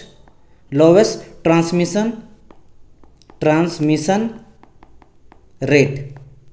पहला चीज़ तो ये हो गया कि हम लोग इसमें करते क्या है ना भाई, हाईएस्ट और लोवेस्ट जो ट्रांसमिशन रेट होता है, स्पीड का ट्रांसमिशन रेट का, तो भाई कितना ज़्यादा मेरा जा रहा है हेड स्ट्रोक से कैरिज की ओर या फिर लेड स्क्रू में जा रहा है। पहले लेड स्क्रू में जाता है, उसके बाद वो जो लेड स्क्रू है वो पहुंचाता है कैरिज तक, और कैरिज फिर वर्क करता है टूल को काटने में या फिर कोई भी प्रोसेस करने में। अब दूसरा चीज़ आ जाएगा कि ये हम लोग यूज़ करते क्यों हैं, तो इसका हम लोग यूज क्यों करते हैं, उसका आंसर ये है कि इसको यूज़ किया जाता है हम लोग को रेशियो और amount of the gear transmission rate का स्पीड को as a same engine operating speed में पता करने के लिए। मतलब देखो, मोटा मोटी बात ये है, सिंपल सा लॉजिक ये है कि हम लोग गियर ट्रांसमिशन स्पीड को पता करने के लिए यूज़ करते हैं किसी भी लेथ मशीन पे, ज्योमेट्रिक प्रोग्रेशन का यूज़ करते हैं। और इसमें हम लोग करते क्या, सिंपली रेशियो लेते हैं हाईएस्ट और लोवेस्ट ट्रांसमिशन रेट का, इससे मेरा निकल जाता है ज्योमेट्रिक प्रोग्रेशन। समझ आया कि नहीं? चलो मूव करते हैं नेक्स्ट क्वेश्चन की ओर। आगे मेरा क्वेश्चन ये आ जाता है एन ऑपरेशन। अब यहाँ ऑपरेशन जो लेथ मशीन हम लोग डिफरेंट तरह का ऑपरेशन करते हैं उससे कुछ क्वेश्चन है। बोला गया an operation of enlarging the end of the hole cylindrically is known as, यानी कि सबसे पहले जान लो कि पहले मेरा एक सिलेंड्रिकल हॉल था, समझ लो ये मेरा जॉब था और जॉब में यहाँ पे हॉल किया गया है, ठीक है, इस तरह करके इतना मेरा हॉल है। अब इस हॉल को और बड़ा करना चाह रहा है, देखो बताया गया ना यहाँ पे इनलार्जिंग, देखो इनलार्ज हम लोग कर रहे हैं, हॉल को और बड़ा कर रहे हैं, यानी कि इस हॉल को हम लोग बड़ा करके कुछ इतना बड़ा कर देंगे। तो क्या इसको, ये जो हम लोग करते हैं उसको हम लोग ग्रूविंग बोलते हैं। क्या ये करेक्ट आंसर है या फिर नहीं है, ये आपसे पूछ रहा है, क्या ये राइट है और रॉन्ग है? तो आपको पता होना चाहिए, ये आप लोग अभी तक आंसर दे दिए होंगे कि ये रॉन्ग है। क्यों भाई, क्यों ऐसा नहीं होता? क्योंकि इसको हम लोग बोरिंग कहते हैं। मैंने आपको बताया था कि बोरिंग क्या करता है कि हॉल को और बड़ा करने में हेल्प करता है। बात समझ में आया? जैसे कि आप देख लो यहाँ पे बोरिंग इसको बोलते हैं, ये बेसिकली स्टेटमेंट जो है बोरिंग का है। बोरिंग क्या करता था, ये मेरा वर्कपीस है और वर्कपीस पहले से हॉल है, इसको और बड़ा करने में मेरा बोरिंग यूज़ करता है, जिसमें वर्कपीस जो है वो रोटेट करता है और कटिंग टूल जो रहता है वो मेरा स्टेशनरी रहता है। यहाँ पे देख लो यही है, ये मेरा कटिंग टूल है, ये मेरा क्या है, ये आपको दिखाई दे रहा है, ये टूल है, ठीक है, ये मेरा टूल है यहाँ से यहाँ तक, जो कि सिंगल पॉइंट कटिंग टूल है। और देखो यहाँ पे इस तरह का लगा हुआ है, यानी कि आप पीला से देखो मैं दिखा रहा हूँ, इस तरह का कटिंग टूल मटेरियल निकला हुआ रहता है जो कि इसको और बड़ा करेगा, और ये वर्कपीस है। This is called your boring. तो भाई ग्रूविंग क्या हो जाता है सर यहाँ पे? ग्रूविंग मैंने कहा था कि अगर मान लो सिलेंड्रिकल कोई जॉब है और इस सिलेंड्रिकल जॉब में अगर हम केविटी दे रहे हैं, सिलेंड्रिकल चारों तरफ गोल जैसा केविटी दे रहे हैं, यानी कि एक हॉल जैसा कर रहे हैं, लेकिन पूरी तरह से हॉल मतलब आर पार हॉल नहीं, एक हल्का सा केविटी दे रहे हैं, गड्ढा टाइप का कर रहे हैं, सिलेंडर पूरा गोल गोल केविटी कर रहे हैं, उसको हम लोग बोल देते हैं क्या? ग्रूविंग करना, ग्रूव करना। देखो यहाँ पे ग्रूविंग पूरा चारों गोल जैसा किया जा रहा है, यहाँ पे किया जा रहा है, यहाँ पे किया जा रहा है, यहाँ पे भी ग्रूविंग किया जा रहा है, इसको हम लोग बोलते हैं ग्रूविंग करना। समझ आया कि नहीं? तो ग्रूविंग हम लोग क्या करते हैं, उसी तरह से यहाँ चक में हम लोग फिट कर देते हैं कोई भी मटेरियल को, और with the help of grooving tool हम लोग यहाँ पे वर्कपीस को पहले रोटेट कराते हैं, और single point cutting tool fix रहता है, और इससे मेरा क्या हो जाता है, इस तरह का मेरा एक गड्ढा जैसा चारों तरफ मिल जाता है। This is called your grooving. तो ये जो स्टेटमेंट है ये ग्रूविंग का नहीं था, ये स्टेटमेंट है बोरिंग का, क्योंकि यहाँ बोरा इनलार्ज कर रहे हैं, तो यहाँ पे स्टेटमेंट क्या हो जाएगा? रॉन्ग हो जाएगा, यानी कि बी हो जाएगा इसका करेक्ट आंसर। समझ गया होगा क्यों ऐसा बोले हम। चलो इसका आप लोग आंसर दीजिए। यहाँ बोला chamfering is an operation of. Chamfering क्या होता है भाई? चैम्फरिंग में क्या हम लोग बेवलिंग करते हैं। बेवलिंग आपको पता होगा कि इस तरह का वर्कपीस रहता था ना, कोना में हम लोग काट के इस तरह का करते थे, ठीक है, यहाँ पे हम लोग करते थे ऐसा कुछ, ठीक है, यहाँ पे हम लोग कट करते थे, एंगली कट करते थे, इंक्लाइंड एक ले लेते हैं हम लोग यहाँ पे, एक कोना में कोई भी जो वर्कपीस रहता था उसको बेवलिंग करते थे। तो बेवलिंग इज एक्सट्रीम इन, दोनों साइड में हम लोग करते थे वर्कपीस का, क्या वो चैम्फरिंग उसको बोलते हैं। या फिर बोला जाता है reduce the diameter of the workpiece over एक मिनट पूरा है, over a very narrow surface, यानी बोल रहा है रिड्यूसिंग एरिया करते हैं, डायमीटर को घटाते हैं, बहुत ही छोटा डायमीटर को हम लोग घटाते हैं सरफेस एरिया, क्या इसको बोलते हैं। या फिर तीसरा नंबर है एम्बोजिंग है डायमंड शेप, यानी कि डायमंड शेप जो हम लोग लाते थे इस तरह का कुछ करते थे, याद है आप लोग का, इसको क्या बोलते थे, जो भी बोलते थे, मैं अभी तो आंसर नहीं बताऊंगा, इस तरह का चीज़ हम लोग लाते, क्या वो ये इसका बोला गया, या फिर नॉन ऑफ दी अबव। क्या है करेक्ट आंसर? चैम्फरिंग करते क्या है? तो इसका करेक्ट आंसर क्या होगा आपको बताना है। तो इसका करेक्ट आंसर आपको पता होना चाहिए, इसका करेक्ट आंसर क्या होगा, फटाफट बताइए करेक्ट आंसर इसका क्या हो जाएगा। तो करेक्ट आंसर हो जाएगा bevelling and the extreme end. क्या हो जाएगा यहाँ पे? ए नंबर हो जाएगा इसका करेक्ट आंसर। भाई कैसे होगा फिगर मैं पहले बता चुका हूँ, बट फिर भी जो बच्चा नहीं लेक्चर देखा हुआ फिर भी देख लो। देखो ये होता था चेम्फरिंग। चेम्फरिंग में क्या करते थे, ये मेरा स्पिंडल है, ये क्या मेरा स्पिंडल है, स्पिंडल में चक लगा हुआ है, ये मेरा चक है। चक में हम लोग लगा दिए हैं वर्कपीस को, और वर्कपीस को लगा के with the help of cutting tool या फिर चेम्फरिंग टूल की चेम्फर कर रहे हैं। यहाँ देखो इंक्लाइन में काट रहे हैं। अगर जनरली आप देखना चाहोगे जिस तरह वर्कपीस किया जाता है लेथ मशीन में, तो ये मेरा चक था, और चक में यहाँ पे देखो कैसे हम लोग यहाँ पे एक इंक्लाइन में चेम्फर कर रहे हैं। तो ये कहलाता है मेरा chamfering with the help of single point cutting tool, जहाँ पे वर्कपीस मेरा रोटेट करता है और टूल मेरा फिक्स रहता है। ये भी बहुत जगह पे क्वेश्चन पूछा जाता है कि किसी किसी ऑपरेशन में मेरा वर्कपीस ही रोटेट करता है, वो मैं आप बताऊंगा, लेक्चर में बता चुका हूँ। ठीक है, जब क्वेश्चन आएगा तो बता दूंगा। तो यहाँ पे भी देख लो आप, ये मेरा वर्कपीस रोटेट कर रहा है और with the help of single point cutting tool, ठीक है, उससे हम लोग क्या करते हैं, यहाँ पे फीड दे रहे हैं इस डायरेक्शन पे, और दे के यहाँ पे हम लोग कटिंग कर रहे हैं और एक चेम्फर मतलब वेवल जैसा कट ला रहे हैं। तो this is called your bevelling. तो इसका करेक्ट आंसर आप लोग पकड़ लिए होंगे, ए हो जाएगा correct answer. Bevelling at the extreme end, और एक्सट्रीम इंड पे ही कर रहे हैं। देखो एकदम इंड पे हम लोग करते हैं, एक्सट्रीम इंड पे करते हैं। ठीक है, एक्सट्रीम इंड पे, यहाँ पे भी देखो एक्सट्रीम इंड पे। एक्सट्रीम मतलब एकदम कोना में करते हैं, मतलब अंतिम भाग में लास्ट पॉइंट पे करते हैं। जबकि आप देखो ग्रूविंग हम लोग बीच में करते हैं ना, कहीं बीच में करते हैं, कोना में नहीं करते हैं। तो इसीलिए बताया गया, इसलिए ये सारे की पॉइंट को भी आप लोग को ध्यान में रखना है, क्योंकि ये भी इससे भी आपको कन्फ्यूज कर सकता है। चलो आगे बढ़ते हैं, next question, question number 7th। Grooming is an operation अब। देखो वही जो मैं आपको बताया था, बोला कि ग्रूमिंग इज ऑपरेशन अब। क्या होता है भाई ग्रूमिंग ऑपरेशन? वेवलिंग करते हैं एक्सट्रीम इंड पे, ए नंबर में बोला गया है। दूसरा नंबर बोला है इम्बोजिंग, बी नंबर बोला गया reducing the diameter of the workpiece over a very narrow surface, या फिर बोला गया embossing a diameter shape pattern on the surface of the workpiece, या फिर नन ऑफ द अबव। क्या होगा भाई ग्रूविंग? मैंने जस्ट अभी बताया था ग्रूविंग के बारे में। ठीक है, तो आप लोग पकड़ लिए होंगे, करेक्ट आंसर हो जाएगा reducing the diameter of A workpiece over a very narrow surface. इसको हम लोग क्या बोलते हैं? This is called your grooving. ठीक है, हम लोग क्या करते हैं यहाँ पे? रिड्यूसिंग एरिया को करते हैं। देख लो एक बार, अभी जस्ट मैंने कहा था ना, this is called your grooving, इसी को हम लोग ग्रूविंग बोलते थे। ठीक है, ये मेरा क्या है, ये जो आप फिगर देख रहे हो दिस इज योर ग्रूविंग। ये जो आप पार्ट देख रहे हो ये ग्रूविंग है। ठीक है, ये मेरा ग्रूविंग है। देखो क्या करें हम लोग, केविटी लाते हैं सिलेंड्रिकल फॉर्म में, चारों तरफ गोल जैसा हम लोग केविटी थोड़ा लाते हैं वर्कपीस में।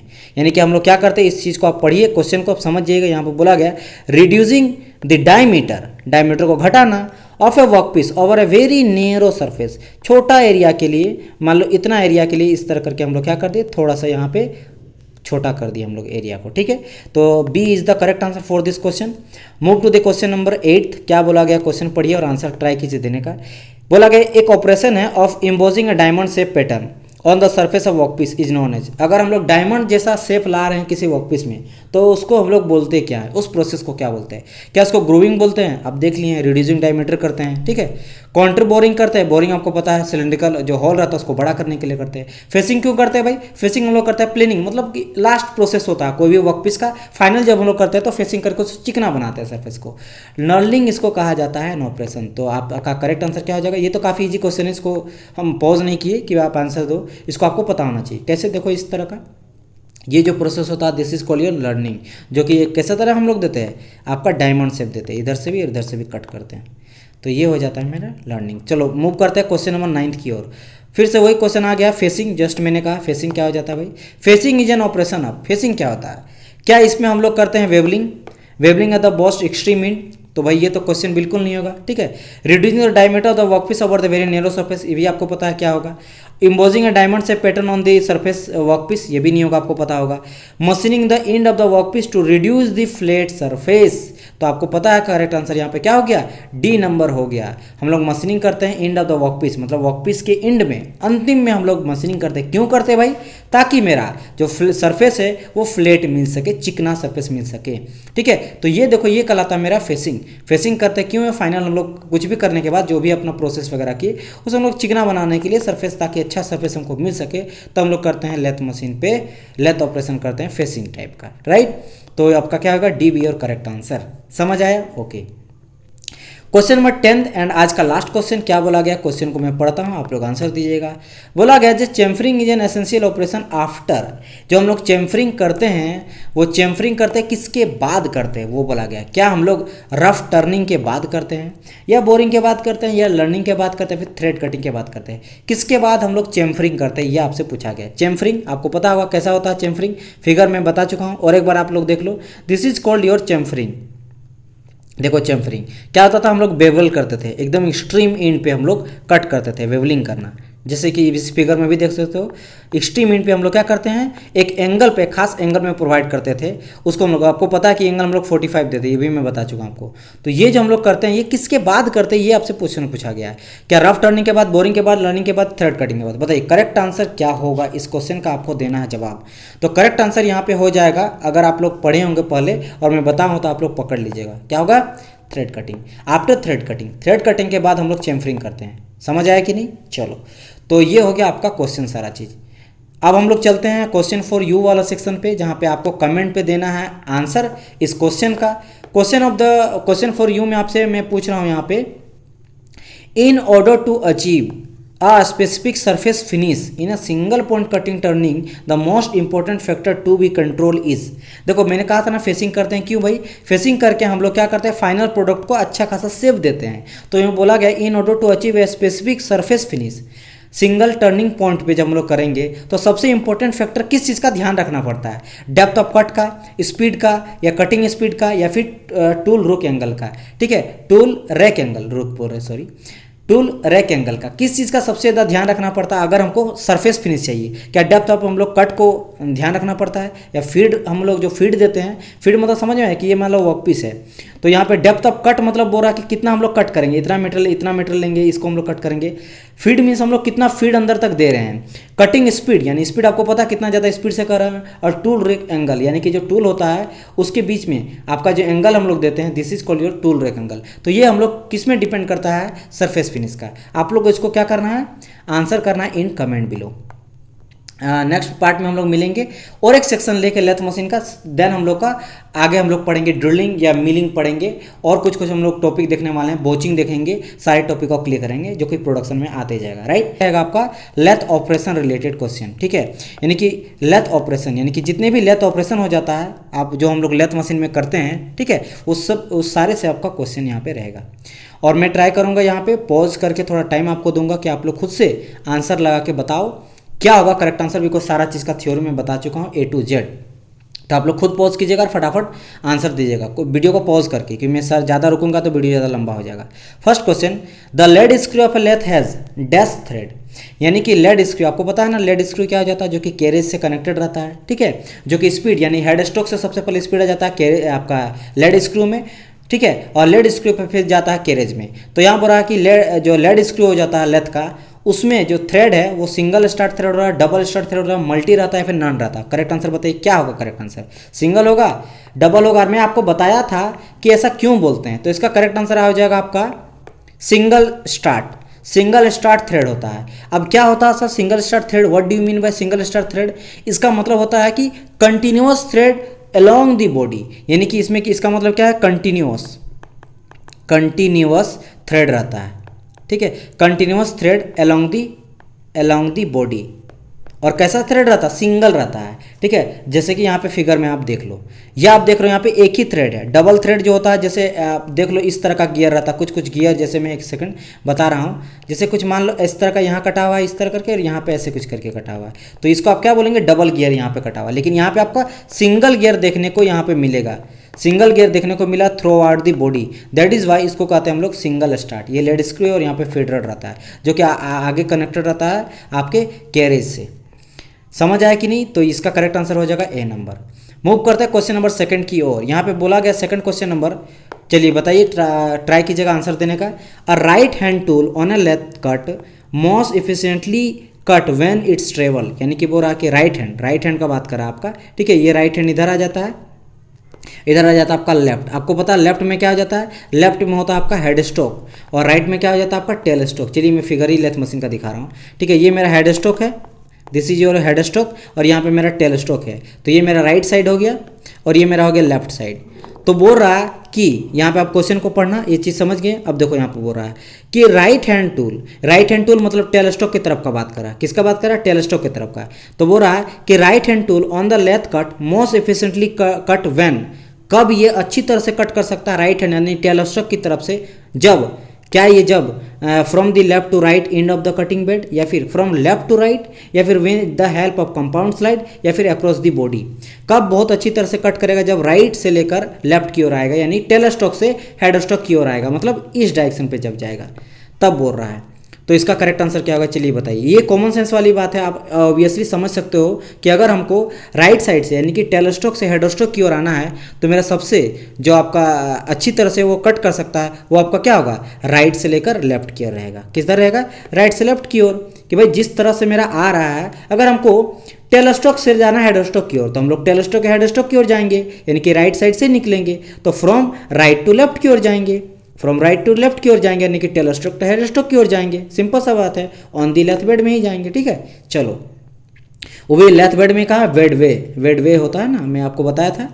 ठीक है, चलो आगे क्वेश्चन। सेम वही क्वेश्चन को घुमा के आपको बोला गया, क्योंकि ये क्वेश्चन पूछा गया इसलिए मैं आपको दे दिया हूँ कि left hand tool on a lathe cut most efficiently when it travel. देखो इससे पहले गया था राइट हैंड टूल, यहाँ बोल रहा है लेफ्ट हैंड टूल से अगर कट करेंगे तो किससे ज़्यादा एफिशिएंट होगा? क्या वो लेफ्ट से राइट की ओर, या फिर राइट से लेफ्ट की ओर ऑन बेड में, या फिर with the help of compound slide, या फिर अक्रॉस द बॉडी? तो अगर लेफ्ट से लेकर जा रहा है राइट की ओर तो लेफ्ट से ही जाएगा राइट की ओर ऑन द बेड में, ऑब्वियसली बात है। तो इसमें कोई लॉजिक वाला बात नहीं था। इसका हो जाएगा क्या? ए हो जाएगा करेक्ट आंसर। ए भी दो correct answer for this question. 3 का क्या हो गया आपका? ए नंबर हो गया correct answer. From the left, यानी समझ रहे हो ना, लेफ्ट मतलब क्या हो जाता है आपका? हेडस्टॉक से जा रहा है टेलस्टॉक की ओर ऑन दी लेथ बेड। चलो यहाँ पे पार्टिंग ऑफ बोला गया है, एक ऑपरेशन का बात मैं आपको बता चुका हूँ कि the width of the cutting edge of the parting of tool का जो है वो विड्थ हम लोग कितना देते हैं? क्या होता है पार्टिंग ऑफ? आपको ग्रूविंग पता है ना? ग्रूविंग हम लोग क्या बोलते हैं? बीच में जो हम लोग केविटी लाता है, पूरा सिलेंड्रिकल टाइप में क्या करते हैं हम लोग? केविटी लाते हैं कटिंग टूल से, यहाँ चारों तरफ जो मैंने बताया था हल्का सा सरफेस को कट करते हैं, यानी कि डायमीटर घटाते हैं। अगर ये मेरा डायमीटर 10 का है, 10 मान लो मीटर का है या mm का है, तो इसको हम लोग 8 mm का कर दिए, थोड़ा सा हम लोग डायमीटर यहाँ पे घटा दिए, इसको हम लोग बोलते हैं ग्रूविंग बोलते हैं। अब बात समझो ग्रूविंग क्यों बोल रहे हैं। अब इसी ग्रूविंग को और कट करते जाए, कम करते जाए और बाद में इसको हम लोग दोनों को सेपरेट पार्ट बना दिए। इट मीन्स यहाँ पे मैं क्या किया, इस पार्ट को पूरा का पूरा मैं अलग कर दिया। ठीक है, इस पार्ट को ही कट करके हम लोग अलग कर दिए, और उसके बाद क्या हो गया, मुझे 2 सेपरेट अलग अलग वर्क पीस मिल गया। ये एक वर्क पीस मिल गया, ये अलग पीस मिल गया। तो इसको बोला जाता है मेरा पार्टिंग ऑफ करना, यानी कि पूरा कट के अलग ही कर देना, ग्रूविंग करते राइट। तो यहाँ पूरा ग्रूविंग करते टाइम जो हम लोग कटिंग टूल का विड्थ लेते हैं वो कितना देते हैं? तो ये काफ़ी इंपॉर्टेंट क्वेश्चन है। क्या हम लोग 3 से लेकर 12 देते हैं, 1 से लेकर 2 देते हैं, 8 से लेकर 30 mm में सारा का बात करा है, या फिर 12 से लेकर 26 mm देते हैं? क्या होगा करेक्ट आंसर बताइए। अगर किन्हीं को पता होगा तो इसका करेक्ट आंसर हो जाएगा 3 से लेकर 12 mm तक दिया जाता है। 3 से लेकर 12 mm तक दिया जाता है। क्वेश्चन नंबर 5 का बात करा है राउंड नोज। आपको पता है कटिंग टूल यूज़ करते हैं, उसमें मेरा अलग अलग तरह का एंगल होता है, side rake angle, back rake angle, in relief angle, right. तो यहाँ पे बोल रहा है अगर राउंड नोज टूल का यूज़ करेंगे तो हैज़ नो बैक रेक और साइड एंगल। क्या ये करेक्ट है या फिर इनकरेक्ट है, ये आपसे पूछा जा रहा है। तो भाई यहाँ पे राउंड नोज का बात कर रहा है ना, तो राउंड नोज में ओबियसली है, अगर राउंड रहेगा तो कहाँ से एंगल आएगा? कोई एंगल निकलेगा ही। एंगल होने के लिए तो भाई इस तरह का सरफेस चाहिए ना, तब ना मैं यहाँ निकालूंगा। अगर इसको हम लोग राउंड नोज कर देंगे तो यहाँ से कोई चीज़, जैसे कि मान लो ये मेरा सिंगल पॉइंट कटिंग टूल है, तो सिंगल पॉइंट कटिंग टूल में अगर राउंड नोज रहता है तो इसमें ना तो मुझे आपको साइड रेक एंगल देखने को मिलता है, नो साइड रेक एंगल, ठीक है, रेक एंगल, और ना ही मुझे देखने को मिलता है back rake angle, no back rake angle. समझ आया कि नहीं? चलो, इन राउंड कटिंग टूल, ठीक है। तो इसका स्टेटमेंट हो जाएगा करेक्ट। क्वेश्चन नंबर 6 का बात करते हैं। बोला गया यहाँ पे a round nose, yes round nose का सेकंड क्वेश्चन है, अ राउंड नोज टूल में feed dash of the lathe bed, यानी कि हम लोग राउंड नोज टूल को फीड करेंगे। कैसे फीड करेंगे? लेफ्ट टू राइट करेंगे, राइट टू लेफ्ट करेंगे, either left from the right or from the right to left in करेंगे। कैसे करेंगे? या फिर डी नंबर में यहाँ पे नहीं, हम सी तक ही रखा हूँ। बताइए इसका करेक्ट आंसर क्या हो जाएगा। ऑब्वियसली बात है, कटिंग टूल है ना, तो कटिंग टूल अगर है, आपको पता है ये मेरा कटिंग टूल है, और कटिंग टूल लगाते कहाँ पे भाई? हम लोग सर केरीज में लगाते हैं, ठीक है सर। अब केरीज जो है वो आपको पता है, और जो आपका केरीज है यहाँ से देख लो, ये मेरा केरीज है, ठीक है, ये मेरा क्या है आपका पार्ट कैरिज है। तो कैरिज जो है वो हेड स्ट्रोक से टेल स्ट्रोक की तरफ जाता है। यहाँ हेड स्ट्रोक है या टेल स्ट्रोक है, तो दोनों तरफ मूव कर सकता है, यानी कि भाई ये मेरा राइट भी मूव कर सकता है, लेफ्ट भी मूव कर सकता है। इट मीन्स आप क्या समझे, इसका मतलब ये समझे कि सर अगर राइट से लेफ्ट और लेफ्ट टू राइट जाएंगे तो अगर उसमें हम लोग कटिंग टूल लगा देंगे उसी कैरेज में, तो वैसी बात है हम भी जो कटिंग टूल का है उसको लेफ्ट टू राइट भी ले जाएंगे और राइट से लेफ्ट भी जाएंगे, चाहे वो मेरा राउंड टूल नोज हो या फिर मेरा एंगल वाला है। तो यहाँ जगह either from the left to right और या मेरा from right to left end की ओर हम लोग उसको मूवमेंट या फिर फीड कर सकते हैं on the lathe bed, right. तो इसका हो जाएगा C is your correct answer for this question. Question number 7 की ओर आगे बढ़ते हैं। इन अचीव, इसको मैं पिछला वीडियो में आपसे क्वेश्चन पूछा था, in order to achieve specific surface finish, अगर हमको सरफेस फिनिश चाहिए सिंगल पॉइंट कटिंग टूल से या फिर टर्निंग करके, तो सबसे इंपॉर्टेंट फैक्टर क्या हो जाता है जो कि हमको कंट्रोल करना चाहिए। तो मैं आपसे पूछा था क्या है वो फीड होता है या कटिंग स्पीड होता है या डेप्थ ऑफ कट होता है फिर रैक एंगल होता है। तो इसका करेक्ट आंसर आपको पता होना चाहिए कि इसका हो जाएगा आपका कटिंग स्पीड। हम लोग जो स्पीड है वो काफ़ी इंपॉर्टेंट है, क्योंकि यहाँ पे सरफेस फिनिश हम लोग कर रहे हैं, यहाँ पे मटेरियल को हम लोग को रिमूव नहीं करना है कि कटिंग स्पीड हम लोग को बहुत ज़्यादा रखे, बहुत ही स्लो रखना, कम रखना है, ठीक है। भले स्पीड आप कर सकते हो इन केस ऑफ जब हम लोग मटेरियल को रिमूव करना है, लेकिन जब आपको सरफेस फिनिश करना चाह रहे हैं तब आपको कैसा चाहिए, कटिंग स्पीड को लो रखना है, ठीक है। तो ये काफ़ी इंपॉर्टेंट फैक्टर हो जाता है जिसको मेंटेन करना पड़ता है। आगे बढ़ते हैं। यहाँ बताया गया दो चीज़ में यहाँ पे बताऊंगा आगे जो आपका क्वेश्चन मिलेगा 8 नंबर 9 नंबर काफ़ी इंपॉर्टेंट है। यहाँ बोला गया 8 नंबर में the average cutting speed for turning mild steel. Mild steel क्या हो जाता है आपको पता होना चाहिए, डक्टाइल मटेरियल, इस टाइप ऑफ डक्टाइल मटेरियल, ठीक है, डक्टाइल मटेरियल होता है। चलो ठीक है आगे बढ़ते हैं, इससे आपको कन्फर्म एक नॉलेज मिल जाएगा स्पीड कितना ज़्यादा कम देंगे। बोला गया माइल्ड स्टील एंड देन बोला गया है एंड ब्रास। ब्रास भी आपका माइल्ड स्टील मतलब आई मीन डक्टाइल मटेरियल ही है, ठीक है। With a high cutting steel tool, अगर हाई कटिंग स्टील टूल से हम लोग डक्टाइल मटेरियल को काट रहे हैं जिसमें आपका माइल्ड स्टील लिख दिया गया है और दूसरा एक बात क्या है आपका ब्रास का बात किया गया है, तो उस केस में हम लोग कितना स्पीड देंगे, एवरेज कटिंग स्पीड कितना देंगे। देखो माइल्ड स्टील काफ़ी इंपॉर्टेंट, दो का बहुत ज़्यादा पूछता है, एक तो आपको पूछेगा एक कास्ट आयरन का और दूसरा आपको बोलेगा माइल्ड स्टील का, क्योंकि यही दोनों फेमस है इन इंजीनियरिंग बैकग्राउंड। आपको देखिएगा कभी भी अगर आपको बोलेगा कि भाई डक्टाइल मटेरियल बोलो तो फट से हम लोग बोलते हैं माइल्ड स्टील, डक्टाइल मटेरियल में माइल्ड स्टील, अगर बोलेगा ब्रिटल मटेरियल तो फट से हम लोग बोल देते हैं कास्ट आयरन। तो ये दोनों काफ़ी इंपॉर्टेंट है, तो यही दोनों बोला गया है कि इन केस में एवरेज कटिंग स्पीड कितना लेंगे। तो मैं आपको करेक्ट आंसर फट से बता देता हूं क्योंकि बहुत सारे बच्चे को ये चीज़ नहीं होगा, ये चीज़ आप लोग रट लीजिएगा क्योंकि काफ़ी क्वेश्चन पूछा जाता है। तो अगर हम लोग बात करेंगे किसका, सबसे पहले माइल्ड स्टील का, ठीक है। तो अगर माइल्ड स्टील का बात करेंगे तो ये 25 तक देता है, 25 से लेकर 30 के बीच में, यानी कि ये होगा करेक्ट आंसर 25 से 30, और 25 से 30 ये भी हो सकता है, ये तो हो सकता है। अगर बात करेंगे हम लोग ब्रास का, तो ब्रास देता है मेरा लगभग वेरी करता है 60 to 90 के अप्रॉक्स, ठीक है। यानी कि उसमें देखो मैंने बताया था कि जितना ज़्यादा सॉफ्ट होगा उतना ज़्यादा हम लोग स्पीड को बढ़ा सकते हैं, जितना ज़्यादा सॉफ्ट उतना ज़्यादा स्पीड को बढ़ा सकते हैं। इस केस में अगर ब्रास का बात करेंगे और माइल्ड स्टील का, तो इस केस में जो ब्रास है वो मेरा ज़्यादा सॉफ्ट है, मोर सॉफ्ट है देन माइल्ड स्टील। ये मेरा ज़्यादा सॉफ्ट है, ये मेरा मोर सॉफ्ट है ब्रास। तो सॉफ्ट में के केस में यानी कि ब्रास के केस में मैंने डक्टाइल ज़्यादा है, इस केस में हम लोग ज़्यादा स्पीड दे सकते हैं। तो इस केस में हम लोग 60 से 90 तक चल जाते हैं। तो 60 से 90 मेरा कौन सा हो जाएगा, यहाँ पे देखो ये हो जाएगा 60 से 90, और यहाँ पे और कोई ऑप्शन तो है नहीं, यानी कि आपका क्या होगा यहाँ पे बी नंबर करेक्ट आंसर हो जाएगा, ठीक है। ये जो आप देख रहे हैं 25 से लेकर 30 ये मेरा है किसका, ये हो जाएगा आपका माइल्ड स्टील का, ठीक है। एक सेकंड, ये हो जाएगा माइल्ड स्टील का, और 60 to 90 जो है ये this one is for my brass average cutting speed during turning in lathe machine. तो ये दोनों याद रखिएगा। अब बात करते हैं next question. Next question 9th number में ये आपसे पूछा गया है the cutting speed is maximum and minimum while machining dash with the high cutting speed. HSS means यहाँ पे बात कर रहा है हाई, S4 हो जाएगा स्पीड, और हाई स्पीड स्टील, और टूल तो है ही। तो यहाँ पे बात किया हाई स्पीड स्टील टूल के केस में जो हम लोग मिनिमम और मैक्सिमम कटिंग स्पीड कितना लेते हैं, ठीक है, और किसके केस में लेते हैं वो आपसे पूछा गया है। क्या हम लोग लेते हैं यहाँ पे मैक्सिमम किसके लिए ले लेंगे, क्या वो कास्ट आयरन के लिए लेंगे या फिर मिनिमम किसके लिए लेंगे। तो आप समझो पहले, जस्ट मैंने कहा था कि कटिंग स्पीड सर, अगर हम लोग स्पीड कब बढ़ाएंगे सर, जब मेरा सॉफ्ट मटेरियल रहेगा, यानी कि डक्टाइल मटेरियल रहेगा तब हम लोग बढ़ाएंगे। तो आप देखो यहाँ पे डक्टाइल कौन कौन सा, पहले मैक्सिमम बोला फिर मिनिमम बोला, और मैक्सिमम किसके लिए लेंगे, मैक्सिमम तो हम लोग डक्टाइल के लिए लेंगे। अगर स्पीड को हम लोग का ज़्यादा रखना है तो ज़्यादा होने के लिए सॉफ्ट चाहिए, और सॉफ्ट माने कि मिनिमम स्पीड या फिर मिनिमम बोल लो तो सॉफ्ट। अब हम लोग सॉफ्ट ढूंढते हैं, क्या क्या यहाँ पे सॉफ्ट दिया गया है। तो पहले यहाँ पे सॉफ्ट दिया गया ब्रास हो सकता है पहला नंबर में, और दूसरा हो जाएगा एल्युमिनियम, यानी कि ब्रास और एल्युमिनियम। वाई सर, क्यों दोनों को चूज किए? बिकॉज ब्रास भी जो है वो मेरा डक्टाइल है और मेरा एल्युमिनियम भी डक्टाइल है। तो इस डक्टाइल के केस में मेरा जो स्पीड है वो हम लोग मैक्सिमम रख सकते हैं, ज़्यादा हम लोग रख सकते हैं, इसलिए दोनों को पिकअप किए। फिर बात किया कटिंग स्पीड मिनिमम। मिनिमम किस केस में हो जाता है? अगर वो मेरा हार्ड रहेगा।